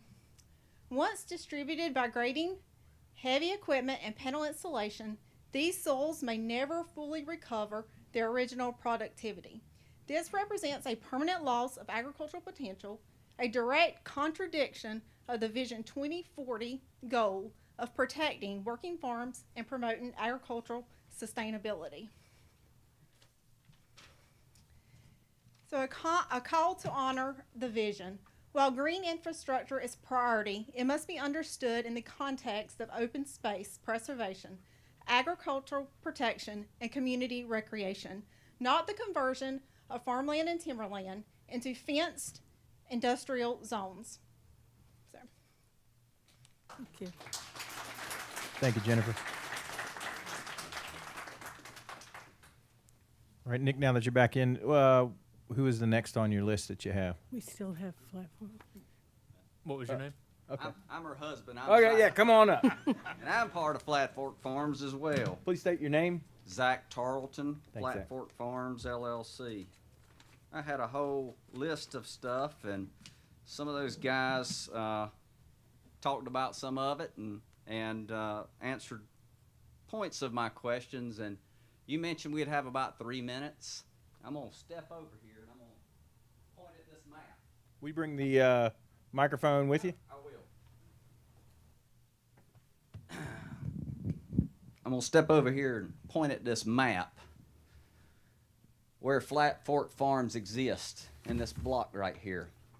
This proposed best storage facility that's gonna span 7 acres sits right on top of the hill adjacent to my property line.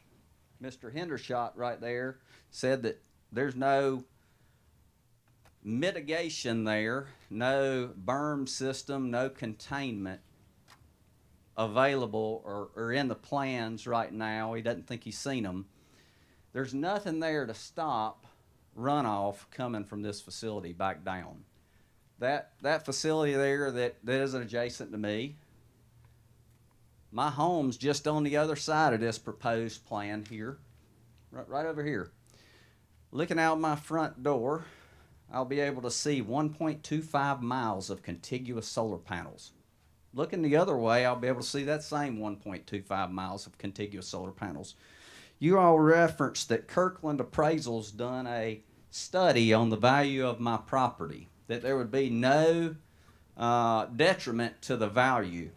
Yeah, that property there was purchased solely for the purpose of hunting and fishing in North Carolina. You may not be very good at hunting and fishing in North Carolina, but the surrounding land right there is made up of numerous cutovers. There's plenty of browse, and there's plenty of wildlife that lives there. You might not be good at killing them, but they live on that place. I bought that one solely for hunting and fishing. You put a fence line down my property, my aesthetic value, my recreation value, my property value will decrease. Property's got no use other than recreation. You talked about appraisals and no loss. My appraisal's not complete yet. I've got one ordered to see if it's gonna cause a detriment to me. It's not back yet. Duke Energy's had 3, 4, 5 years to plan this out. I heard about it about 3 weeks ago.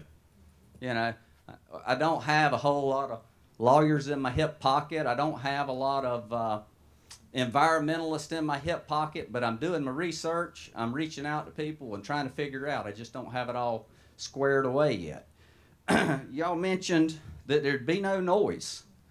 You put 7 acres of inverters, you put 7 acres of humming batteries, you put 7 acres of all this stuff right on my property line. You're telling me where I sit down to turkey hunt in solitude will not have an impact? It'll have an impact directly to me. I took copious notes here. Some I can remember, some I can't. But, you know, you mentioned that it would have 145 megawatts of output. It would have 51 megawatts of storage. My question to you is, what's your current demand load if this energy is going to stay in Anson County? What's the demand load of Anson County? If you would, Zach. Oh, sorry. Pose that to us. What's the demand load of Anson County? What is our current usage? Are we consuming 145 megawatts? Are we consuming the need of 51 megawatts of storage? My next question would be, let's see here. You mentioned that there's been a 98% increase in reliability from these batteries. Yet I'm not a really educated guy, but that means there's a 2% chance that these things can fail. And when they do, we don't have the emergency response unit. I took a quick little stroll on my cell phone a few minutes ago, and I did the way the crow flies.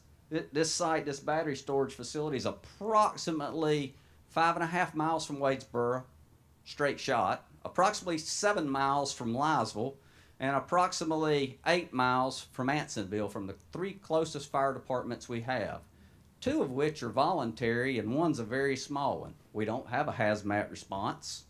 We don't have the ability and the equipment and the training to offset and to take care of and respond to this BESS facility. These things are still new. They say that they've been out for years and they're getting better and getting better. Yet states are and counties nationwide are starting to put in ordinances to keep these things from coming along. So there'll be the last and most important thing for me is they say that there's no contaminants in these batteries if they do catch fire. I'm going to point back at this. I'm going to point back at this map one more time. Our farm's right over here. I've got neighbors right over here. This little farm up here feeds a large portion of the world. Between the hogs and the chickens on there, the genetics that are there, it's very important to the community. And if one of these fires, this 2% chance that one of these fires takes up, and we do have to evacuate, who's going to care for the chickens and the hogs that are there? It's going to become an animal welfare issue, and we depend on animals and farming to help sustain this county. Thank you for your time. Thanks, Zach. And just to make sure I summarize the question specifically, sounds like the runoff issue is the number one thing you want to ask about. You've got what the current Anson County usage is, and then you want to get more information on the fire concern with the surrounding livestock and poultry. That's 3 of them. Yeah. Yeah. Thank you.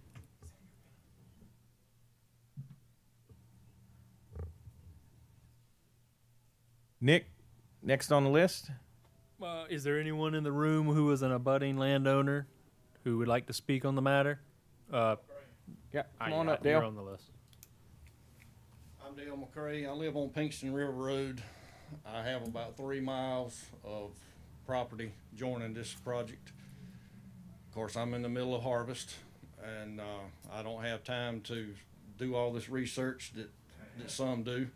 Even if I was unemployed with the time limit that I've had, I don't think I'd have time with the short notice that us landowners has been given. But I would ask, I got a friend back here, Dennis Knapp, I would ask that he be given permission to speak on my behalf. Absolutely. Thank you.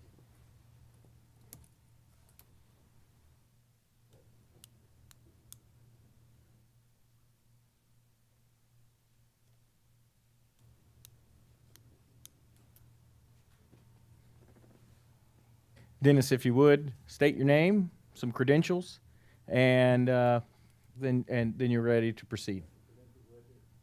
Perfect. Yes, sir. My name is Dennis Knapp. I'm 36-year retired law enforcement officer. Over that 36-year period, working with the military and law enforcement, I've got experience as a incident commander.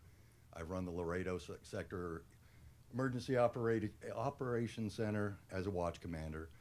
I've done big-scale incidents, worked Super Bowl LIV down in Miami, and I have a lot of experience as, in addition to being a law enforcement officer, I became an EMT. So I've worked with fire extensively through Charlotte Fire and other people. The thing I want to get, since we were unaware of the 3 minutes, that was new. But Well, if you know, you're here as expert testimony, so we'll give you the time you need.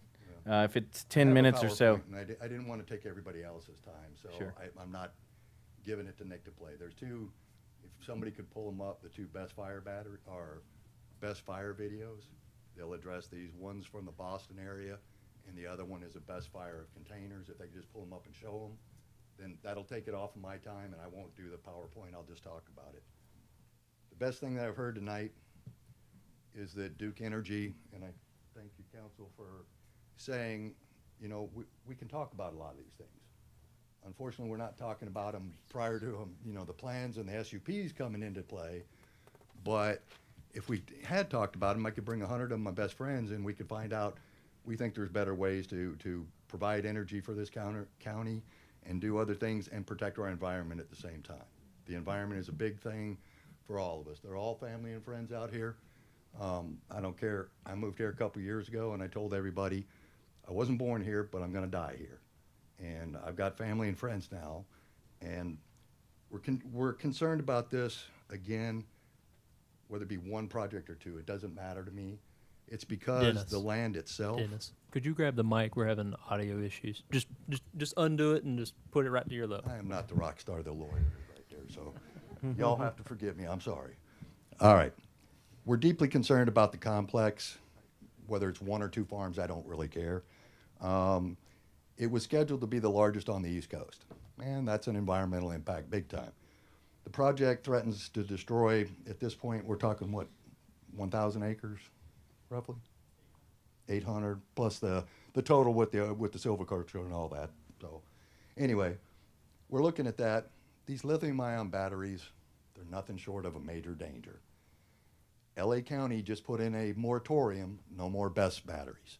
They've got them up in New York, they're fighting it. They're fighting them every single place that they're put in. They're dangerous. And I've got a video, and I'm not showing it tonight. When these containers explode, the power out of the explosion comes out, and it literally, the thermal drift can melt through those things, and they get super hot. I'm not disputing anything you said. I'm just, from videos and studies I've seen, In the last 5 years, there have been approximately 50 best fires. Go out, there's websites that'll tell you how many they are, and they did reference some of the early ones, but best fires are occurring around the world today. Anson County, you know, we're kind of poor people around here. We don't have a lot. We're working on a lot of ways to try and improve our infrastructure and things like that. Over 100 residents, you know, and now whatever lower number for just the current SUP are going to be negatively impacted. Runoff, as Zach said, that's a major problem. That wetland up there absolutely leads over to and up adjacent to the PD Wildlife Refuge wetlands. All of that's connected. And eventually, if anything comes bad from this solar farm, it's going to go into the refuge and then on into the PD. So those are big things for us. We get 10,000 migratory waterfowl coming up here every year. That thing's a big draw for them. You start changing anything upstream from them, you're going to affect everything downstream. Now, I went up today and I was up at Dale's house and I'm looking and I'm saying, looking across where the solar farms are, and I'm saying, man, everything runs that way. Everything from looking down his place all the way over to where Dale's place is, I'm like, it's all running north. It's going back up towards the PD. It's going to the bend in the river. Nothing that they've said today is going to change that. There's tributary streams, runoffs, everything through there. And we're even finding grave markers in there. I got 3 pictures this afternoon from 3. I've been told there's 8 more that are coming, but there's people buried in them forests. And how is that going to play into your case? I don't know, but there are grave markers right there. I've got pictures on my phone now. I'm kind of, you know, it's frustrating because I think if council had said, hey, any of you guys, if you want to sit down and talk about this, the first meeting was up in Ansonville. Well, why was it in Ansonville? It was closest to Wadesboro and Lysville. I don't know why it was up there. Maybe it was a public outreach miss. But, you know, that was kind of concerning because a lot of the people in Lylesville said, what are you talking about, solar farm? A lot of people close to Dale said, what are you talking about? Spider, you said, hey, what is all this stuff? I know we've all talked about this along the way, and we've had various meetings. We've got Ingram Mountain Hardwoods Natural Area up in that area. We got the PD. We got the Browns Creek Conservation District. And all of those things are very important to us. Our county's history is built on conservation. And destroying the environment to put in solar farms is not protecting the environment. There are better ways to do it. We're not saying no to solar, but we're saying responsibly scaled solar is very important to the county. Responsible timber management is equally important because we live off them timbers. I dispute all the numbers they put up on the board today. The revenue, all of that. What it might produce, those are their numbers based on their solar calculations and stuff. But all the revenue numbers that were put up there, I looked at them and I was thinking, well, their numbers still included both farms. When they're telling you the approximate revenue generated, those are based on the 2 farms from reading Nick's plan and his recommendations. You're not going to get that much off of this solar one right now, or the one we're talking about right now. You look at that and it comes out to be about $1 million a year. I've tried to read all 328 something pages that Nick put out there and I'm like, it ain't mathing. It's just not mathing for me. So I looked, there are other places in this county that would be less environmentally impacted and don't have the soil quality that Jennifer mentioned. We have sand land in this county. And Duke knows about them because I read the 2019 biennial and you're already putting interconnects on them. So I know you're already working on those next ones. That sand land, we might be able to work around it. Less density of population, but it also has less impact on good environmental or good solid ground. We have good ground up here, and we don't want to ruin a forest for 50 or 100 years because we go in and we think we're saving the world by putting a green solar panel on it. One thing I want to say, I think Nick in his presentation, he talked about some of the things in there and trying to shorten it up, like you said, because I don't want to belabor everything. I know it's to maintain the general welfare, public health, and all that stuff. We're not against putting infrastructure in here. Hell, put an LNG plant in there and we'll show you where to put it. You know, you got the gas line up there, but if somebody doesn't come talk to us, then we're going to end up in squabbles back and forth, legal arguments, and all of that stuff. But one thing that I would say for the county, Duke Energy was given a couple exemptions, or things were waived for the current time. You said, I think it was the possible FEMA assessment based on the 1% flood, once in a lifetime flooding, okay?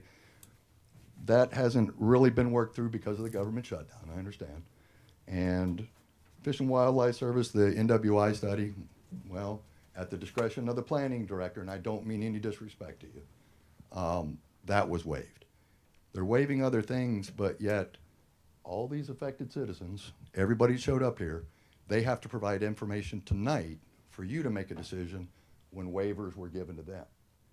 That doesn't make sense. You can't tilt the scales of justice toward one of another.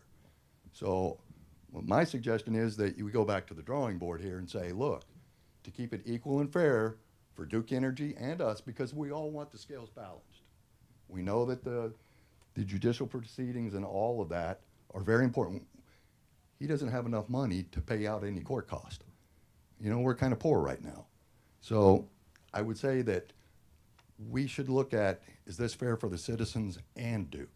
You said the scales of justice, so I'll leave it to you guys to decide. And I guess to focus on the expert testimony part of this with your EMT and I'm going right there. law enforcement background, is it accurate to say that your testimony is how to say this is it will conflict with what they're saying. So you in my experience, you dispute the health and safety aspects that they have presented as an expert testimony. Nick, do you have a map that you could put up? Just the original 1 and 2 plan, or one of these showing where the gas line and stuff is. I Right, apologize. but I'm trying to do it without pulling me a PowerPoint and a laptop out. So Could you just go more into your expertise?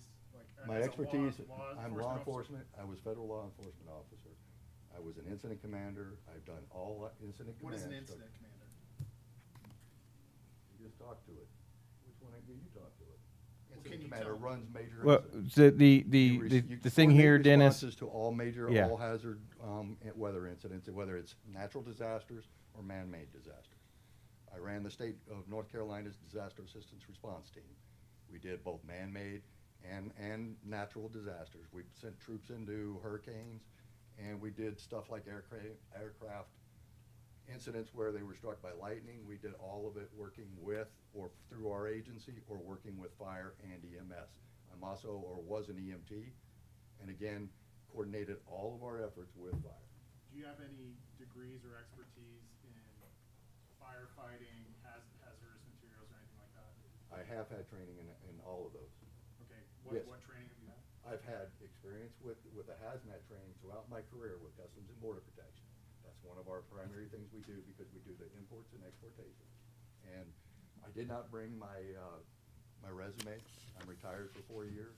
Gentlemen, I do not mean to interrupt you, but could you please use the microphone? I'm sorry, There's a sir. lot of It's- questions, and I want to make sure this record is complete. Thank you. Like I Mayor. said, I have no problem trying to show you those. I can pull up my records and go online if opm.gov is still Scott. online.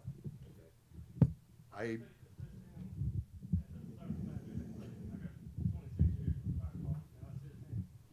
Yeah, can he talk? He's got his current credentials right now. I'm just asking for clarification of the. I'm just asking for clarification of the. No, it's, Well, Following Don't mind, just so I can answer this question. This is a hearing, and it's two different sides here. Those who want this, those who don't want that. I mean, that's pretty obvious. Duke Energy, that's who you represent, is that correct? They can challenge, and challenge the validity of. he's well within his right to do it. I'm not arguing. No, I understand, and I'm not saying He's not anything. attacking him. It's a hearing. It's very similar to a court hearing where he can challenge and he can attack. And then the board can accept that evidence and go back with it. That's all we're doing. Yeah, and just to be clear for everybody, I don't intend to object. I just wanted to make sure that to the extent that you're testifying as an expert, we understand what your background is. No, sir, I'm not trying to show any disrespect to any of you. Oh, yeah, and again, I just want to be clear, I'm not attacking you, I just wanted to understand what the basis of your testimony is. I'm an incident command trained through FEMA. I've done all the FEMA Academy stuff, from whether it's deployment to devolution when we come back on site after we've made the main incidents, and we have to plan for everything. Whether it's, like I said, man-made, natural disaster, I don't care what it is.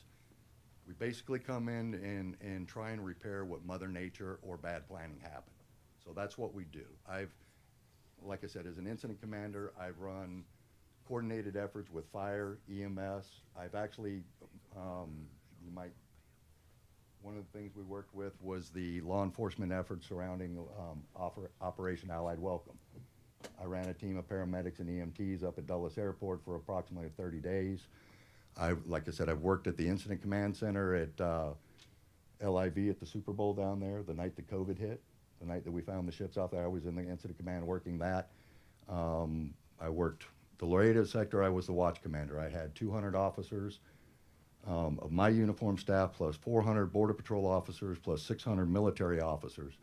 Some of the stuff I do working, and I've worked with Duke Energy over the years. I've worked with them in their aviation division.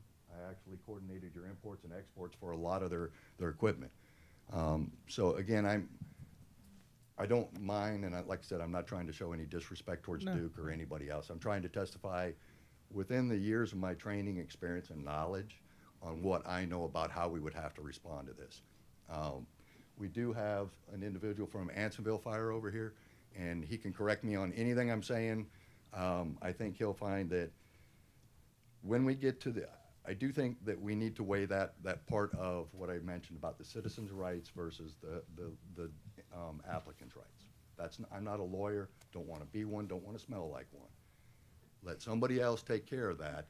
But my main jest here is the batteries. Those BESS batteries. I swore an allegiance. I still wear my emblems on my arm with the tattoos and stuff, with the protecting every law enforcement, fire, and EMT that I come across. It'll never change for me. You know, they're part of my family just as much as this county out here is. But I'll be damned if I'm going to let somebody come in here knowing the problems that we're having in the county. We have a crumbling water problem here. The water infrastructure is going to pot. And that's not Dennis speaking. That is the county commissioners asking for the new and improved CIP plan so we could try and get on. The county needs $65 million in grants just to bring it up to a relatively decent standard.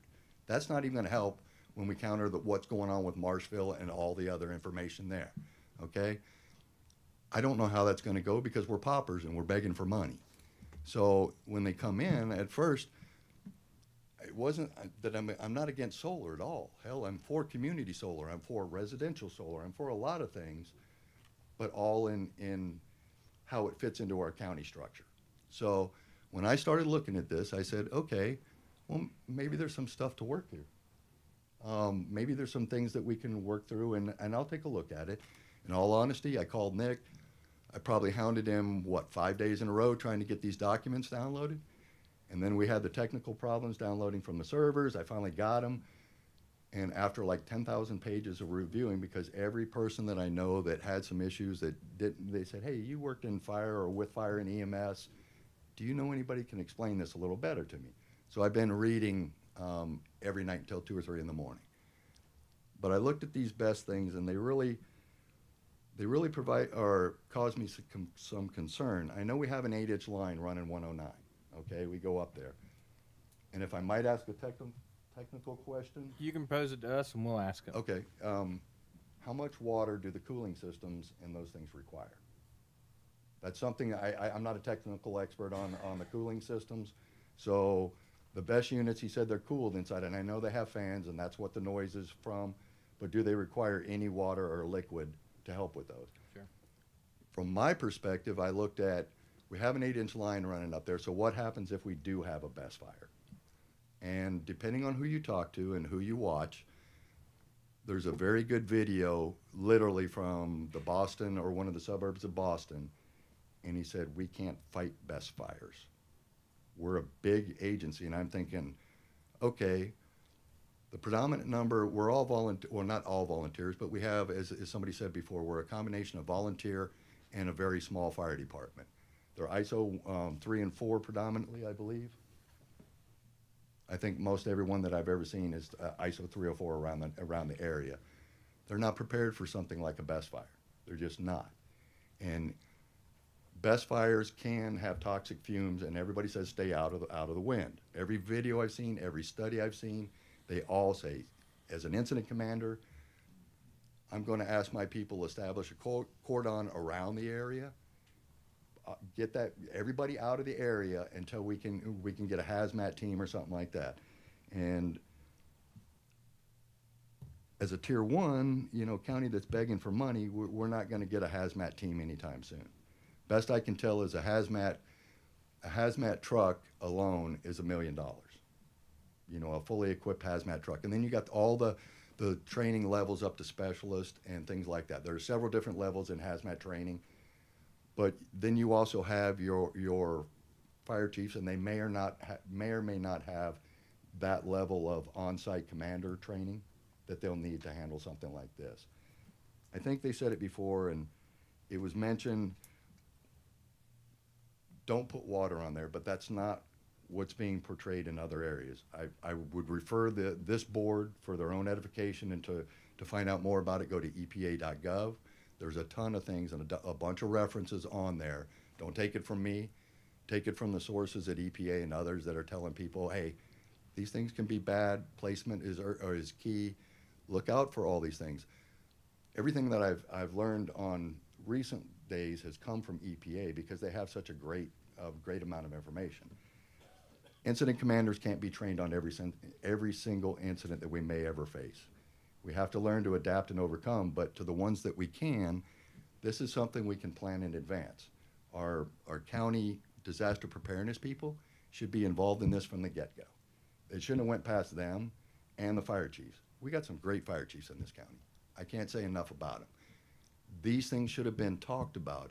And again, I wasn't being facetious to council that had we had talked, these things probably could have been talked through and our concerns addressed early, and we were never there. The one meeting I was burying my dad in Illinois, so I didn't get a chance to attend. It's one of those things I couldn't go, and my wife was going to attend and try and bring me info back. In hindsight, I downloaded the Duke Energy PowerPoint that they had from there, and I learned from that, and I kind of studied everything after that. So when I come up to it and I say that our ISO 3 and 4s can't do it, they do our firefighters do a great job protecting us. They're designed and scaled to what the county exists today.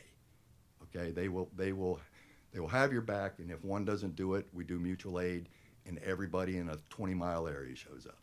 We got to owe those folks a big help. I mean, they deserve our applause every single day. The complex is remotely monitored in an unmanned site. That's problematic. Okay, I can't say, and perhaps you would want to know where the monitoring station is, where the response comes from. If it's West Boulevard in Charlotte near the airport, we're talking 60 minutes for that first Duke Energy guy to respond. They don't live in county. We're not hiring people to live in county to respond to this thing, most likely. And from what I've read, long term, when it goes to remote monitoring, that means a center's going to monitor it. Then somebody has to be dispatched to come out here. Now that's if Zach and his wife are sitting at home and they're like, what's that noise? The alarm's going off. It's been going off for 20 minutes, and it's over at that solar farm over there. Well, then they're going to probably pick up the phone and call, if Duke hasn't already done it, they're going to call 911, get Sheriff Howe and his people out, because it's probably county jurisdiction right around where it's at. It's not within the city boundaries of Wadesboro or the extra limits. There's some extra limits on the Wadesboro thing, but it's not within either. So this will solely be Sheriff Howe's people going out there. If it's a best fire, Sheriff Howe will not have air packs if they run into something like that. They may not even be over if they don't have some kind of access to go in to figure out. All they may be able to know from their training, you know, after this thing's built is, that's the best facility right there that's up. Well, then he's gonna have to make a call. Now, this one sits, if I'm remembering from GIS, this particular one sits in the Wadesboro area. This one, the other one sat in the Lylesville Fire District. From our understanding, this one is in the Wadesboro Fire District. Yeah, it's solely within the boundaries from the way, because they do butt up against one another. Because we didn't know about the application being pulled for the one, we had to prepare and look at the whole grand scheme. But again, the fire chief got pulled away. He was waiting to talk tonight, but he had an 8:30 training class that he had to be to, so he wasn't able to speak. And he knew that I was a little long-winded, so he was probably just as happy to walk out the door. He was like, hey, I'll get out of here. But again, if one of these, we get the sheriff's call, then Duke Power's coordinating with them. I don't know where the response team, I don't know where his response team is. You know, he said he would coordinate that. But that's the fire chief's responsibility. We know all of a sudden we realize we have a best fire, then we have to do something. We don't have a hazmat unit, so we have to make a mutual aid request. That mutual aid request is in all likelihood should go through the state EOC. As an incident commander and EOC commander, I want that on my desk ASAP. As soon as the fire chief can get it to me, I'm going to adjudicate that request. That's what I do. I dispatch equipment, types of equipment, aircraft, people, all of that up there, and the state EOC will handle that. But then again, they're going to look for the nearest available hazmat that's not currently engaged. They'll probably send a request to Fayetteville, which is 85 miles to the east of us, or 60 miles to Charlotte Airport. They have a terrific one, both of them do. But then again, you have it's taken the time for everybody from the response from Duke Energy, people hearing the alarms, Sheriff's House people coming. This BESS unit, the thermal drift from it can catch other cells on fire if it continues to get hot and the gases expand and things. Only what I read. I'll show you a video, or you can look at the video online. It's pretty amazing, and it's pretty dangerous stuff. And I will say it is critical, especially going into the county commissioners meeting, that you provide that data to Nick prior to that meeting. I didn't know if Sure. you wanted to. I'm just explaining, you know, all this is new processes to our county with zoning just came in 25, right? Understood. Or 24, excuse me.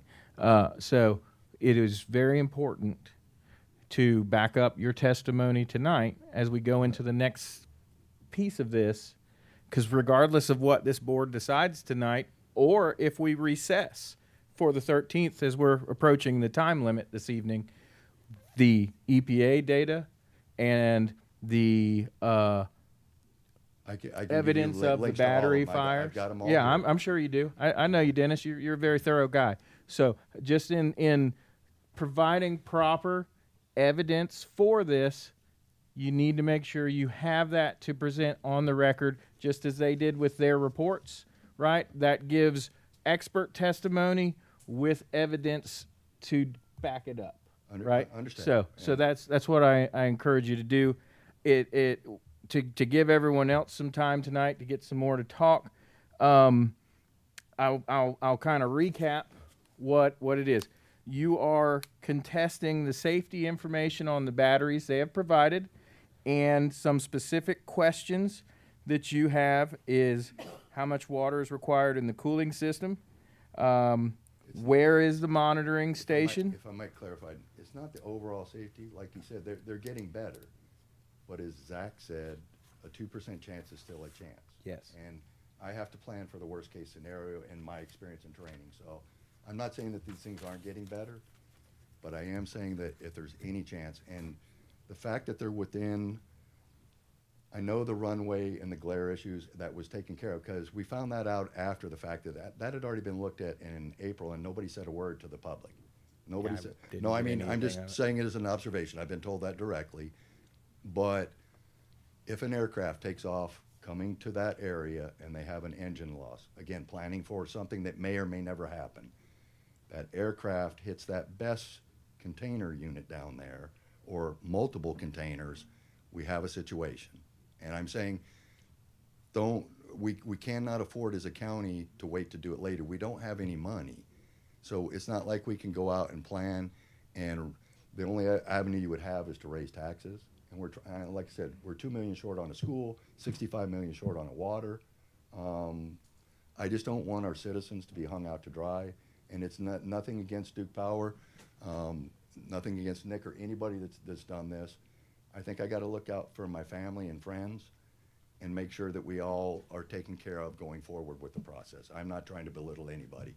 Yeah. No one's And I accusing hope you of nobody that. took it like that. Nope.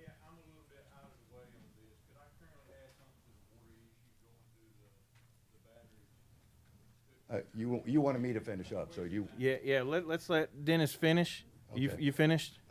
Basically, all I know is that the dispatch from the hazmat teams is going to take time. Our people can't do it. And these batteries have been known to reignite, and it's not me. If you look at again, I'll give you the websites for Nick, and he can look at all of it. But up to 7 days after a fire has been thought to been put out, they can reignite. These lithium-ion batteries, it depends on manufacturer, and it depends on a lot of things. It's Sure. like everything else in the world. You know, buying a Geo is not the same as buying a Tesla. So we don't have I don't personally have the exact names tonight because I don't have my laptop with Sure. me. But again, if there's even a 2% chance, it's a chance. So that's where I'll leave that for tonight. Okay? Thank you, Dennis. Any questions for Mr. Dennis Knapp on his expert testimony? Okay. Thank you, Dennis. Thank you.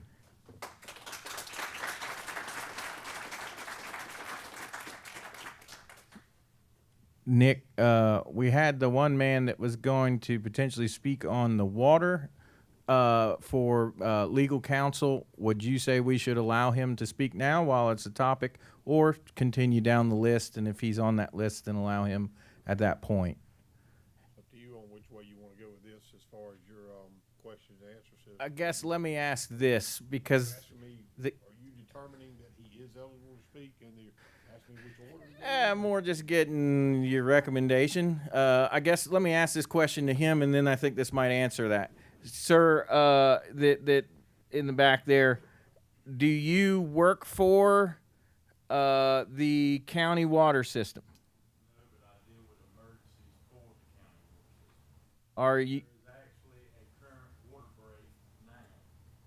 My question was, if we have a water leak. May we have him? Yeah. You can't do it from back there. I guess what I'm getting at is, what is your qualification as expert testimony to come in and make a statement on this? Are you with volunteer fire department or anything? Yeah, come on, just come on up. If he's going to give testimony. Yeah, if you're going to, then we're gonna have that. And please, Toby. I just note that the plans for this project do not involve using any county water. Okay. Okay. Well, Thank you, Toby. That saves a lot there. Okay, so we have that here. None. Okay, next one on the list. Thank you. I just trying to be fair, Scott, and make sure there's legal standing and all. Are there any other abutting landowners that would like to speak?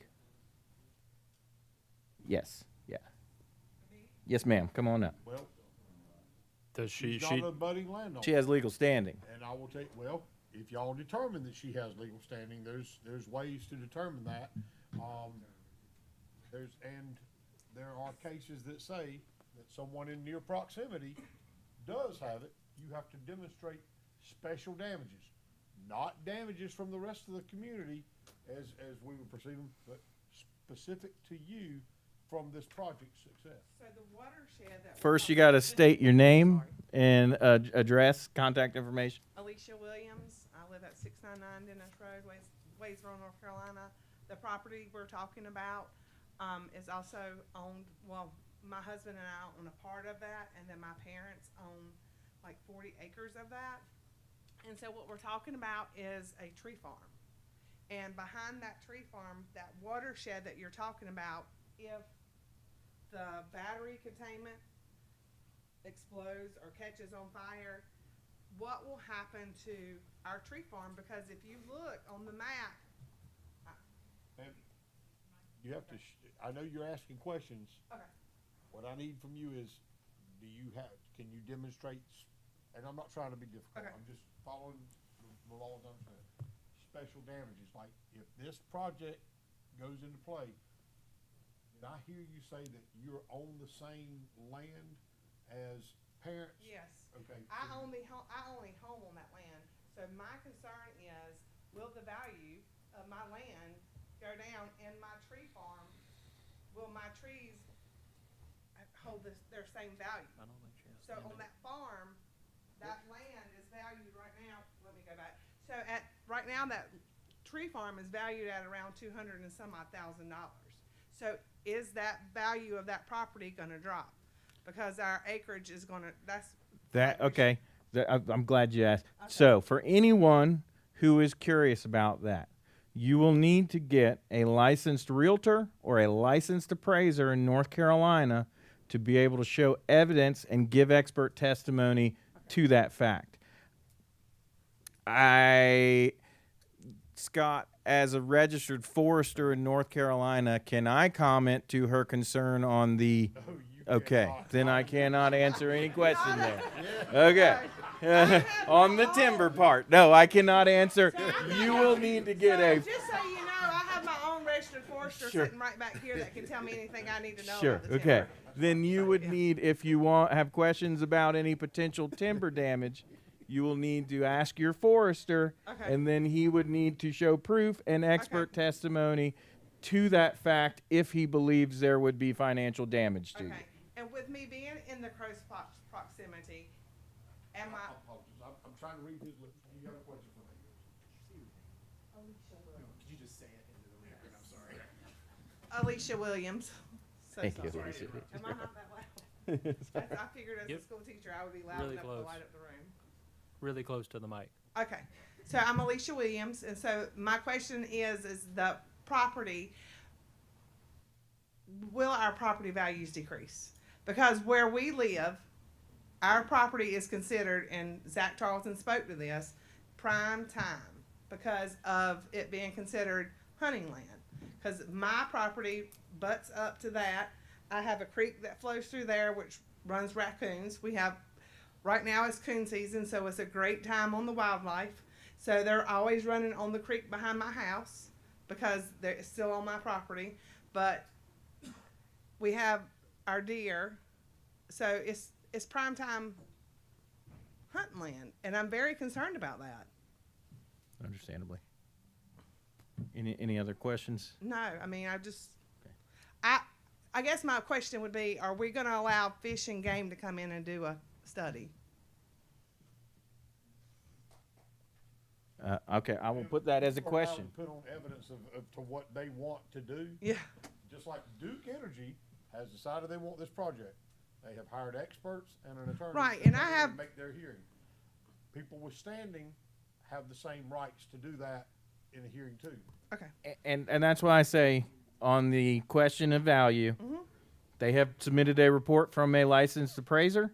And so if you want to contest that before the commissioners meeting, right?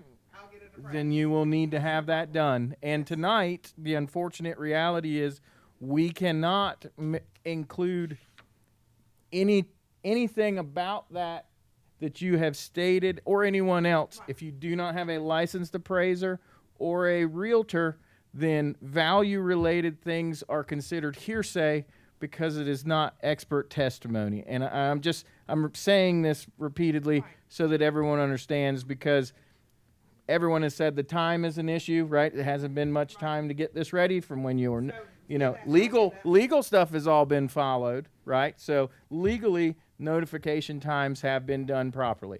And if you think that you are going to have some value, you need to have a licensed realtor or land appraiser to back that up. All right. To contest their report that says otherwise. Okay, no, that's fine. Fair. Thank you, Alicia. Okay. Next on the list, Nick? Anyone else who is an abutting landowner who would like to speak on the matter?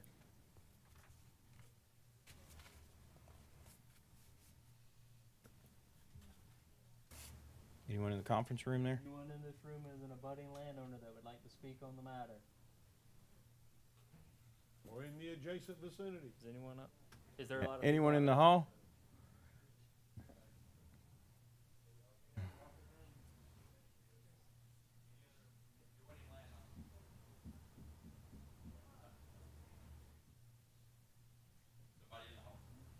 Okay. Well, it sounds like we have gotten the concerns from the public in attendance tonight that has legal standing. So what we will do, I've got a long list of some questions here, and we'll now give, Jamie?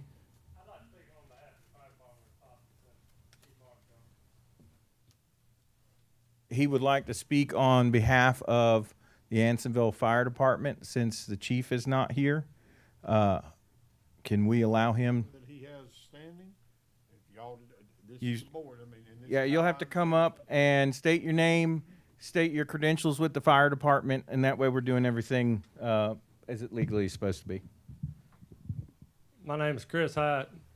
I've got 26 years as a firefighter here in the county, 24 years as a professional firefighter, 22 years as a fire instructor. I taught pretty much every one of these fire chiefs from firefighter 1 and 2 up to the other classes. And speaking on what he had before, yes, I do have a fire science degree, and I was just wanting to speak on behalf of what the fire department. What school was that degree from, if you don't mind me asking? Central Piedmont and Coastal Carolina.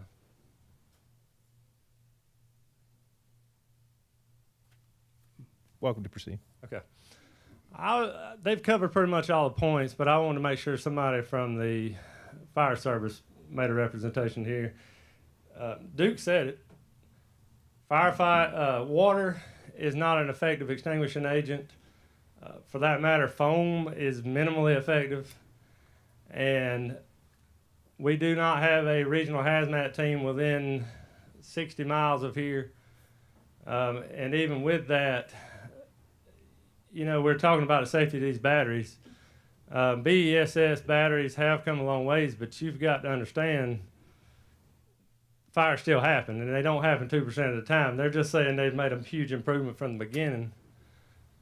Second thing we need to think about is the fact that the fire department is of little use. If you can't use water and foam, how are we going to put it out? They're saying there's Connex boxes, but that's 7 acres worth of Connex boxes. No real spill containment, so hazmat team's going to get here. Scramble be minimally effective. And also, we haven't even talked about the products of combustion from one of these fires. If you have even half of those 7 acres burning, you've got to think about the smoke and products of combustion going to Lysville, going to Wadesboro, Ansonville, whatever direction the wind is blowing. And yes, we can help evacuate those in the direct area, but what are we going to do for the rest of the public? Shelter in place, and how effective would that be? The fact is, no matter how it's portrayed, BESS batteries are hazardous, and we are not equipped to deal with it. Thank you.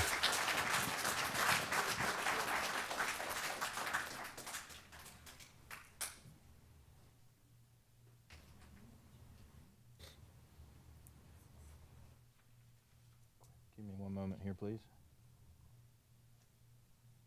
Okay. I'll ask again, is there anyone who is an abutting landowner who would like to speak on the matter?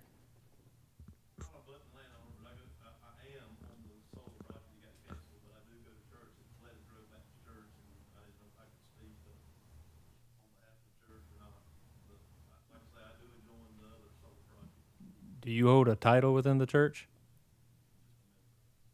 Scott? Who is he talking to? He doesn't have land next to it, but he goes to the church next to it that abuts it.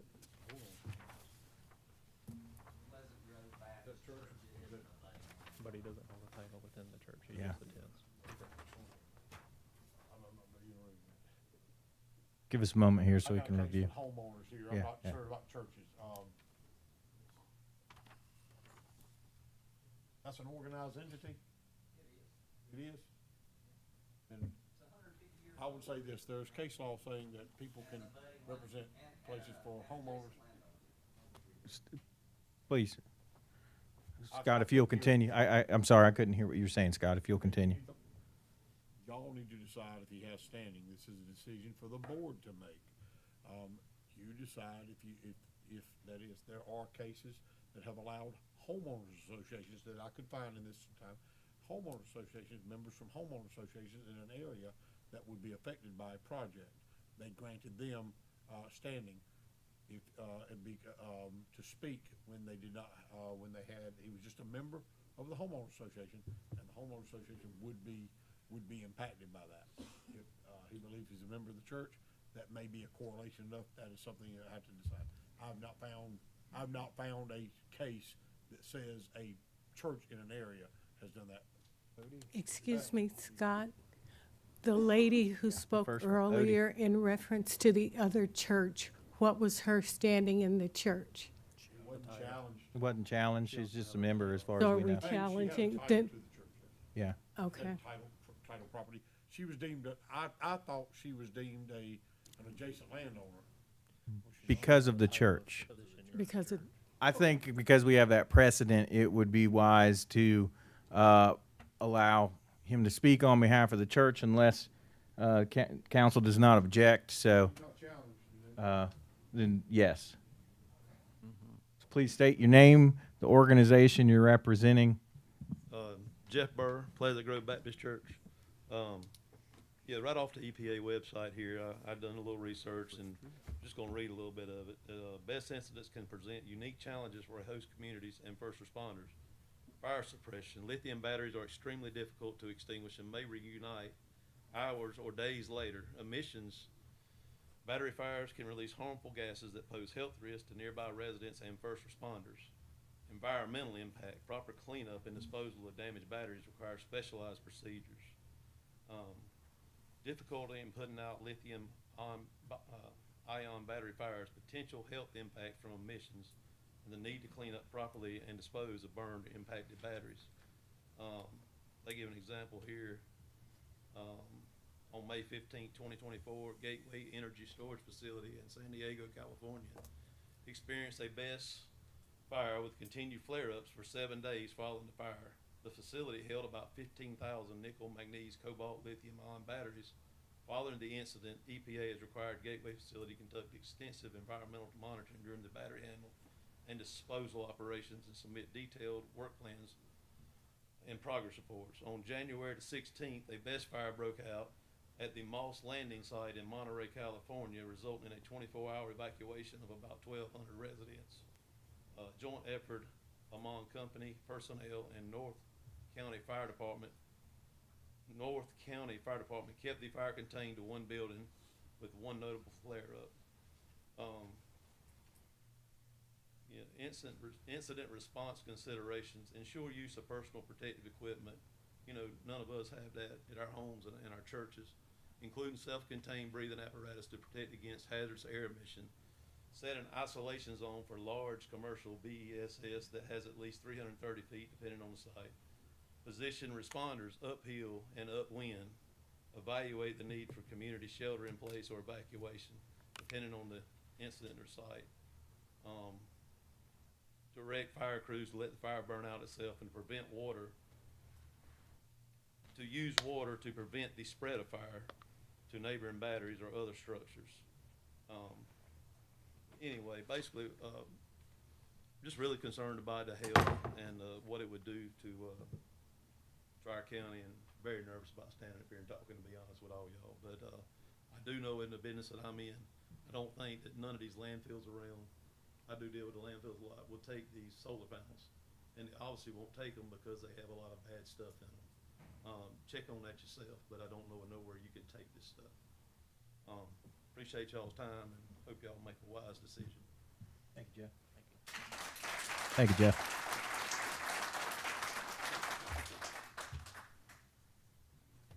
At this, Hey, same question. yeah. Is there anyone with legal standing that would like to speak on the matter before the board goes into their deliberation?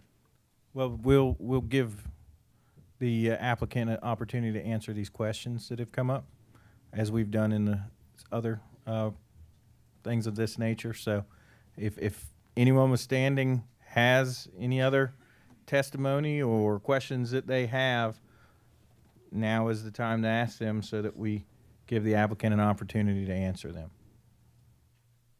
Going once, going twice. Okay. We'll turn it back over to Duke's team. And what I will do is I'd like to first go through the questions we've run up so we can answer them specifically. Sure. And then any other comments that you would like to speak to, Sure. would be happy to have that. And then So- you had said that there's a hard stop at 9. Is there a hard stop at 9 o'clock, or can you guys go past that? I just want to be If sensitive you to. are still talking, then I don't, and we're not 30 more minutes to go. I don't want to prevent you from finishing the Okay. case you're making. But if it's going to be a while after 9, then I think what we'll do is go into recess and come back on the 13th. We want to be sensitive to everybody's time, and if Sure. possible, obviously, I'm sure that a lot of folks here would probably appreciate it too.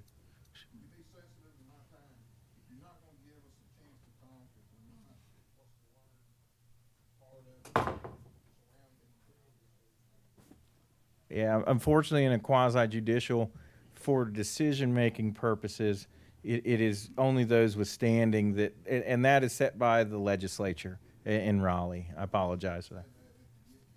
Sorry. Okay, looking at the questions we have here. All right, give me 1 second. I got a lot of notes. Go to Miss Odie's. Okay. Going to the questions from Pine Grove Church. They said from the map, they see that they are approximately 500 feet from the facility. She asked about noise. You had mentioned noise, but if you will touch on the noise aspect for the church. And I think a secondary question to that would be, are there going to be any construction activities on Sundays or Wednesdays when we oftentimes have evening church events going on and all?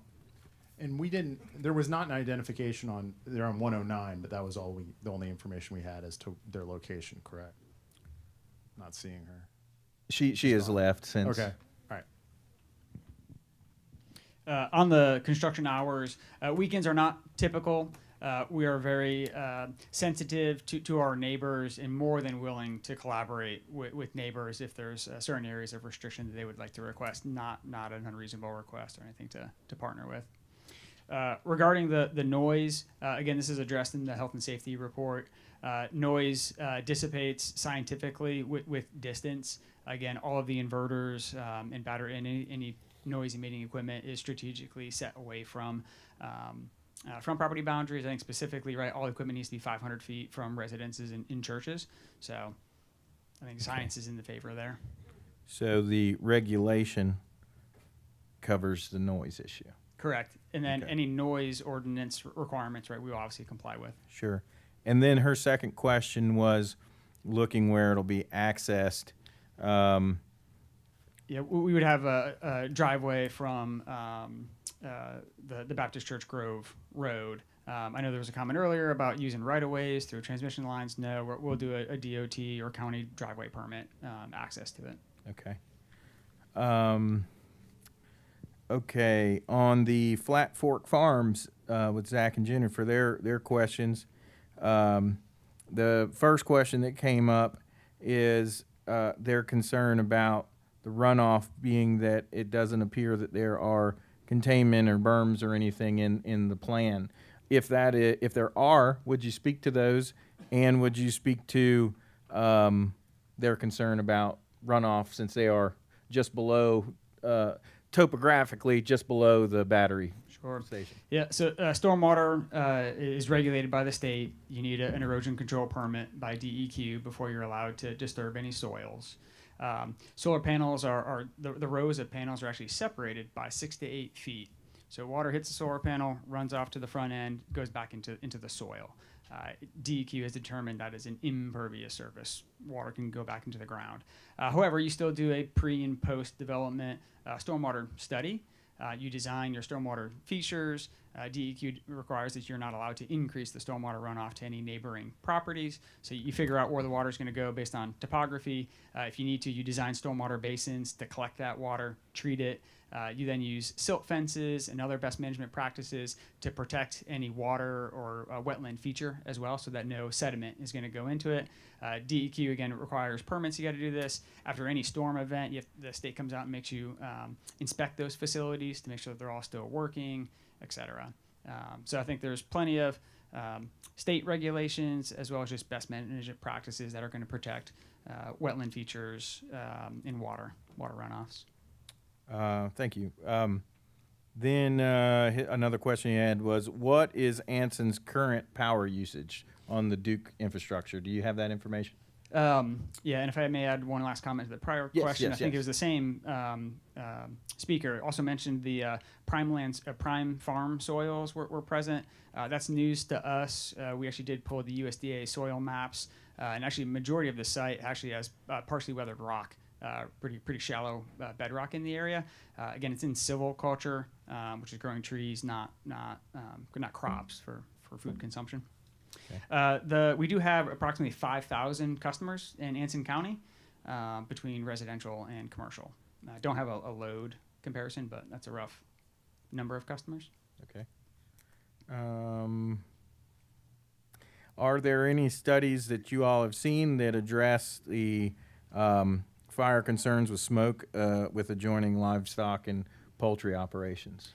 Yeah, again, I think unfortunately a lot of the misconception here are these prior battery fires that have happened, which are tied to older, early stage technology. Again, and I think there's also some misconnection. You can say lithium-ion batteries, but and I think you talked about nickel, right? Getting down to the chemistry is really important. Mhm. We're using lithium-ion batteries, and you heard us talk about the stability of those materials has improved. The fire safety associated with those is not apples to apples comparison to these early fires, which are big, and you see the videos. That's simply not the technology being used anymore for those same purposes. Can you speak on what type of batteries those generally are? Those are lithium-ion batteries. These are those are lithium-ion batteries. We're using lithium-iron batteries. Mm-hmm. Mm-hmm. But no studies. So again, I think early fires were big, black smoke. Current batteries today are again designed to minimize the probability of a fire and minimize the propagation, the spread of that fire within the battery itself. We are more than happy to continue to engage the fire departments, EMS, to educate them on the materials that will be used, the joint development of those emergency response plans. But to our knowledge, there is no special hazmat teams needing to be formed. Okay. And where is the monitoring station for the proposed monitoring station for this project? So all of our renewable assets across the state are remotely monitored and controlled remotely in Charlotte. However, I think a misconception is the facility would never be manned and somebody would have to drive up to Charlotte to respond. That's not true. We operate, again, we have 11 solar facilities in operation today. We operate our facilities across a fleet within regions. So yes, there will be Duke Energy employees in the region. There will be an O&M trailer at the facility where there'll be permanent desks where O&M personnel can work from. What is O&M personnel? Operations and maintenance personnel. Thank you. So there is regional, if not stationed during working hours at the facility, we do operate our facilities within a region. Okay. That is one. Oh, well, I'll ask it. I know you all answered this, but there were two questions from Ms. Williams. Will property values decrease around it? Our evidence is no. There are no conducted Okay. the study that proved that there would be no impact to property values. And I believe you touched on this, but because she asked it, I'll also ask this. Will there be an environmental study completed before this project is started? Yes, there's a flurry of site investigation activities you do. We've already, and so there was, I think, a comment about requesting a variance on the Army Corps permit. So to clarify on there, we've done the wetland delineation study. We've submitted it to the Army Corps. It's just the Army Corps' acceptance concurrence with that study. So you do wetlands, you study the species, threatened endangered species. We've already done a phase 1 environmental health assessment to study are there any environmental wrecks that have occurred historically on the property. We've already studied the archaeological and historic resources as well.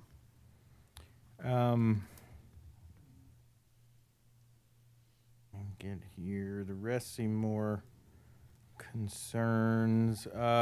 Okay, let's talk worst case scenario, right? We've had testimony that has said that water is not effective and foam is not effective, and that hazmat is a significant distance from our community in general. And so if there was a major fire at this facility, is there any other plan in place with your procedures other than to let it burn out? Given the nature of the infrastructure, that is the industry best practice. However, I think the risk we're talking about here is the fire happening at your house or the fire happening at the Walmart, right? We're talking, anybody can poke that argument in any infrastructure in the county. Sure. Okay. Any other questions from the board? I have one question.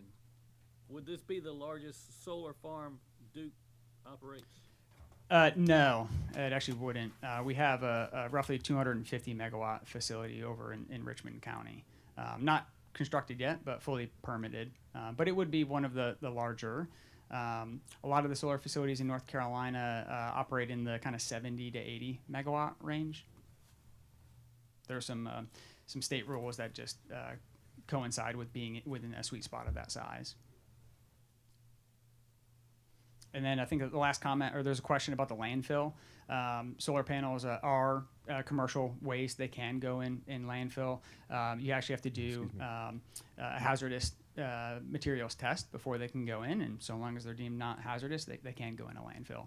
Again, that's worst case. Obviously, there's DEQ rules. Highly encourage the recycling of materials to the largest extent possible. And when you look at recycling these solar panels, is that there, you know, for homeowners, you see this stuff where there are secondhand panels available. Is that sort of the market that you would be going into, selling this to folks that are going to be reusing them as panels? Or is it more just a recycler in general that focuses on solar panels? So again, we designed the facility to last for 35 years. The panels themselves come with a warranty from the manufacturer that is usually 25 years. And at the end of 25 years, the panel manufacturer warrants they're still going to produce up to 80% of that nameplate rating. So they've degrade, right, but only degrade 20%. So there's still a reasonable amount of energy there. So when you get to that 35-year time frame, you got to do an assessment. Potentially a repowering might make sense, or uninstall them there. Potentially you can sell them. If not, then I think when you look at recycling, it's dismantling them and then repurposing the glass, the aluminum frame, the silicon. Okay. Anything else from the board? What's the reason for taking agricultural land to put solar panels on? I mean, we've got cities, big cities, that can house some of that stuff. Yeah, so the debate, I guess, why not rooftop instead of large ground mount? And there's trade-offs there. And it's really cost effectiveness. Like anything with scale, costs are gonna go down. So installing 3,000 panels on 100,000 homes is gonna be a lot more expensive than doing it in one centralized location. And it comes with a different set of risks, now being in other people's homes or roofs. What if you install them on the transmission lines, on the towers? So unfortunately, it's not that simple. There's a lot of fixed costs. So in order to tie into this transmission line running through the property, you have to step up the voltage to match the transmission line. So you have to have that substation on site. So yeah, I think we've seen kind of the question of like, hey, yeah, why not just line your right of way with solar panels, right? One, it takes away from access, and then two, you're not going to be able to just get enough in there to warrant that substation to then step up the voltage to match the transmission system. Any other questions?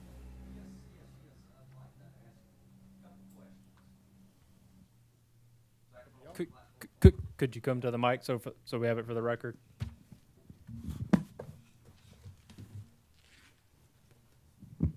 Zach Tarleton, Flat Fork Farms. So I've been on my trusty little telephone doing a little research after these guys have presented. And I asked the question, how much wattage, megawattage, whatever, we used in Anson County. A quick Google search is approximately 9,800 homes in the county. With the average home, if you do the quick math, we use approximately 5 megawatts to satisfy the homes in Anson County on a daily basis, whatever, however it's rated. But they want to produce 145 megawatts. So I asked the question again, where is this power designed to go? It is way, way, way larger in scale than what it will take to satisfy our local residents and our local county needs. So is this tied to the new Amazon facility in Richmond County downstream? Or is this destined to go somewhere else outside of the county?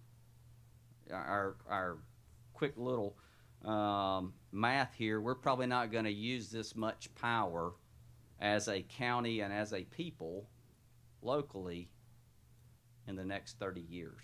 So where is this designed to go? Okay. Thank you, Zach.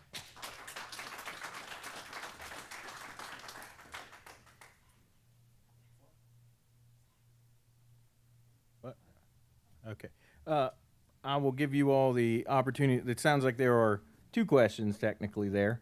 And you touched on this before, but it was asked again, so give you an opportunity to mention some more.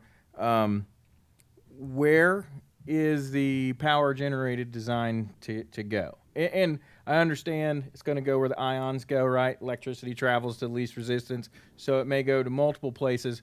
But based on this transmission line, and I guess if you would please provide a little more Big Bird Cookie Monster style, where's this energy going to go outside of Anson County? Sure, and I think the comment was made, this is being used to power the new Amazon data center. That was the second question. Yep, not true. We don't control what customers decide to choose to set up business in North Carolina. Obviously, we think it's a good thing. But no, we are not pursuing this facility solely due to that. We never talked to them about this facility as a part of those conversations, completely independent. However, yes, the substations tied to this line, at least one of them is located in Anson County. So it is providing the electrical needs. And there's more than just the 5,000 homes in the county. It provides the Walmarts and the fire departments and others as well. Sorry. Okay. Maybe they'll come. Maybe they'll come. Would you say then that most likely outside of Anson County's use, it's going to be in our surrounding counties? That's a safe yes assumption that it's going to continue to serve the electrical needs of the surrounding area, those closest to it. Yes. Okay. Thank you. Anything else you all would like to state for the record? I think the board has our questions handled here. Toby, anything else y'all would like to say? No, we appreciate the board's time. We appreciate everybody who's stuck around's time. And if you have questions, we're happy to talk with you afterwards. And again, we just remind, there's been a lot of conversation about a lot of different things. Yes. Some of a number of these things have nothing to do with the actual criteria. And while I don't want to, I'm not going to tell you what your job is. Fair enough. But the criteria is all you're supposed to look at. Yes, sir. And so I just want to say that, and that's all. Thank you very much. Thank you very much. Well, at this point, we're gonna. I know you guys would like to say more, but we've come to the point where everyone has had an opportunity to speak. I think for the purpose of keeping things legal, at this point, we need to go. We've had the applicant speak. Well, we've had our planning director give a summary of the project and the information we have and all of that. We've had an opportunity for the applicant to make their presentation. those withstanding to make comment and ask questions. A rebuttal from the, or answering, I guess, further information is a better way to put that, from the applicant. And so at this point, we've got to go into the deliberation point of this request. And so, again, I'll ask the board if there is, please. Before you go into deliberations, you need to close the hearing. I know you're in the Okay. process of doing that. Does that require a motion or just close it? Do I need a motion to close the public hearing? Or just state it? May I have a motion to close the public hearing portion of this? So moved. I've got a motion and a second. Further discussion? All those in favor say aye. Aye. All right, we are out of the public hearing phase of this. So, I took a picture of that slide, and I'm going to go over a couple things to just, yeah, this will be real quick. If you can wait another 5 minutes or so, I think we'll be out of here.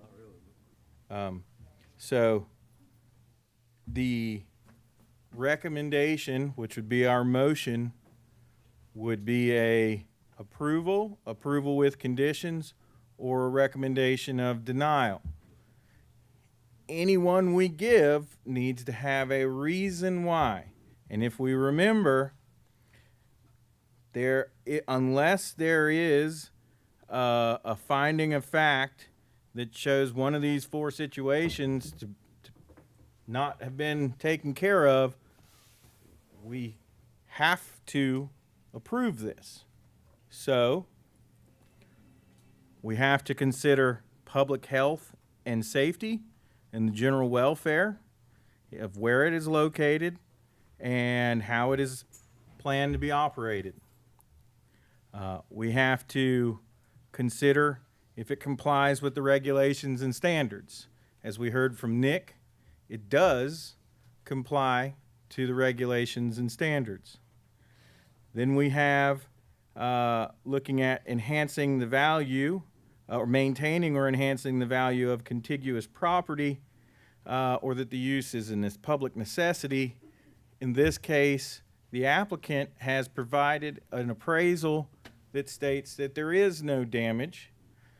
Those withstanding, several of them mentioned that they have been unable to get an appraisal completed, one of which mentioned that there is appraisal in the works that just has not been completed by this point in time. So that has not been proven to be detrimental or not detrimental to the value of their property. And as Nick mentioned, the compliance with the general plans for the physical development of the county does comply with the regulations that are set and the precedents that have been set in solar construction in our county. And so the question comes to our board, in my opinion, on number one, which is the testimony we have received on the public health and safety aspect of this, with the evidence given by expert testimony that should there be an emergency, especially relating to fire, our county does not have the capability to fight that fire with equipment, training, or a hazmat team. So that is the only piece of these four that has a potential for a denial of this. And if, regardless if you're approving or offering a motion of denial, if public health and safety is the issue, then we have to state that as the reason. And there is evidence in both directions here. So we have to use the evidence we have been given by expert testimony from both sides. Well, the only concern I have is it sounds like a couple of people on number 3 about the value of their property have concerns that they have not had enough time Yes. to make that argument, a valid argument to that. I have a concern about that. Yes, I don't disagree with that. And the struggle with a decision like this in a short time frame that's legally mandated by Raleigh, the only benefit to them is that there is the opportunity to have that completed before the commissioners meeting, because regardless of how we vote on this topic as this board, the final decision will go to the commissioners, and then whichever side disagrees with that can appeal it to the court system.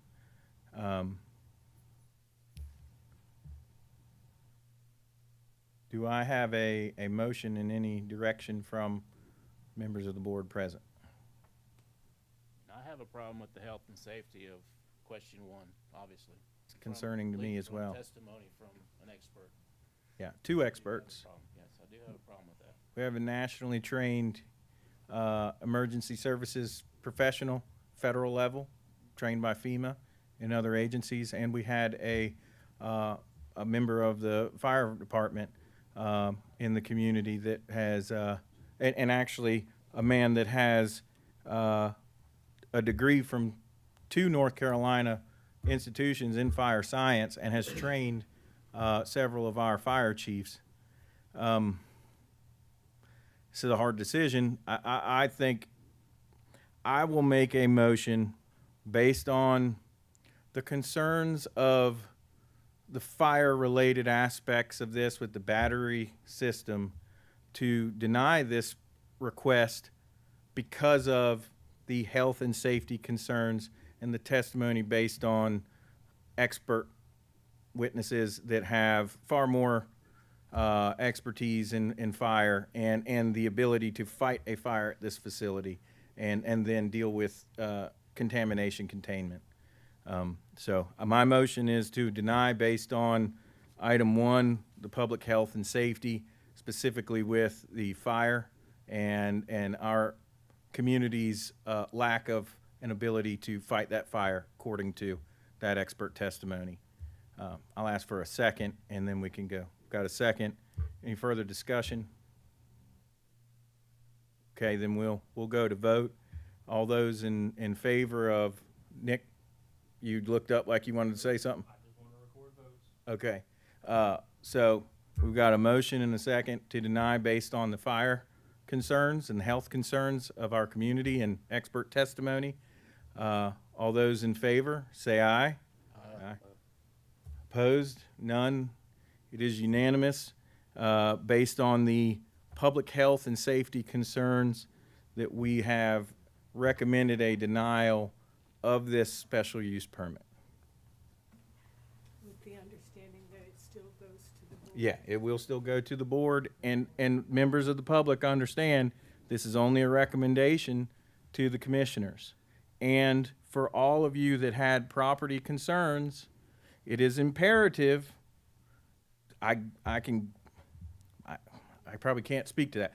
Knowing the credentials and the expertise and professionalism of the applicants, expert witnesses they've hired, if you do not get expert testimony on value loss or anything, it is hearsay and cannot be admitted as evidence, even with the commissioners.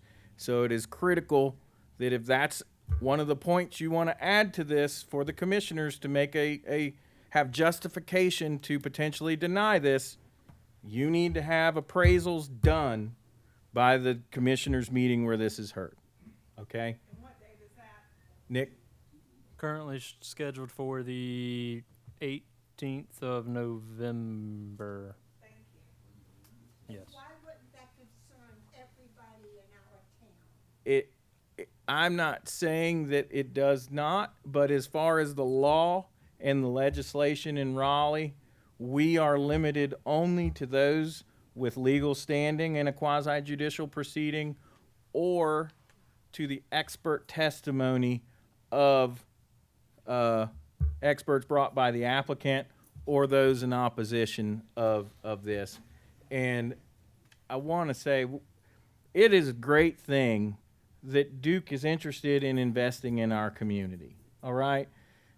The concerns here that the health part is very concerning. We've all seen, not just with batteries, but with all types of commercial things and industrial things. We've seen communities around this country very seriously impacted when there's a disaster, right? And I encourage you all to find some answers to this for us, and then there, you know, it's up to the commissioners, right, and potentially the court system. Being that we are 6 minutes beyond on this particular item, and we have already voted on it, anyone who cares to leave at this point is welcome to. But I'll ask you a moment. Nick has requested, since our I will say just to make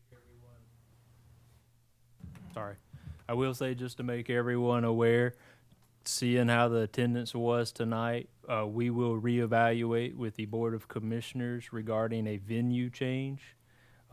If the venue is changed, we will post notices on the door. We will put a banner on the county webpage. We will try to amend the published notices in time with newspaper scheduling, and we'll do everything we can to let you know. We are going to explore other venues to accommodate the size. Just wanted to make you aware of that. Apologies, Chairman. That's all right. And just to add to that, you know, the reason that this room is always used, even when we know we're going to have a large crowd, is because we're able to stream. We're already set up in here, so that allows us to be able to get this out to more than just those that are present tonight, to everyone who has an interest in this, and a digital record going forward that you can refer back to. And if you have any, to just briefly speak on that, if you have anything that you want to know about previous meetings, right? They are all on the county website, on the YouTube channel for the county that you're watching this from home. I encourage you, look back at some of the other meetings that we've had. It is a great way to learn the processes on how things in this county go now that we have zoning. Nick, you had mentioned, I know Marty's going to have to go. He has graciously stayed longer than he was able. Yes, we do have one other hearing tonight, not related to Duke, totally separate matter. Can I pose this to that applicant? If we were to recess till next Thursday because it's gotten so late, Jeff, yeah, they're out in the hallway. Okay. Give them a second. I wanna ask, y'all have been nice enough to wait through this longer hearing. If we were to recess until next Thursday, the 13th, so that we don't feel like we're rushing you, and several of our board members have some other obligations that they have to get to.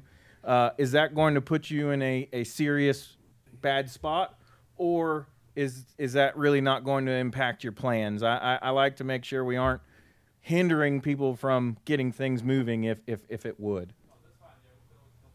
Well, I appreciate that. So let me get back to my agenda here. For items 3C tonight, Class B Special Use Permit SUP 25-0008, Igor Putina Salvage Yard. We will recess until 6 p.m. on November 13th, where we will hear that quasi-judicial proceeding and make a decision on that. We've reached our point, and we are going into recess, and so we'll hold off public comments until that next meeting is that recess meeting as well. Nick, Scott, anything else I need to touch on before we recess? You just need a vote to recess. Okay, I'd ask for a motion to recess until the 13th. Got a motion in a second. Any discussion? All those in favor say aye. All right, it is unanimous. We are recessed until November 13th at 6 p.m. I appreciate everyone for coming. Thank you again.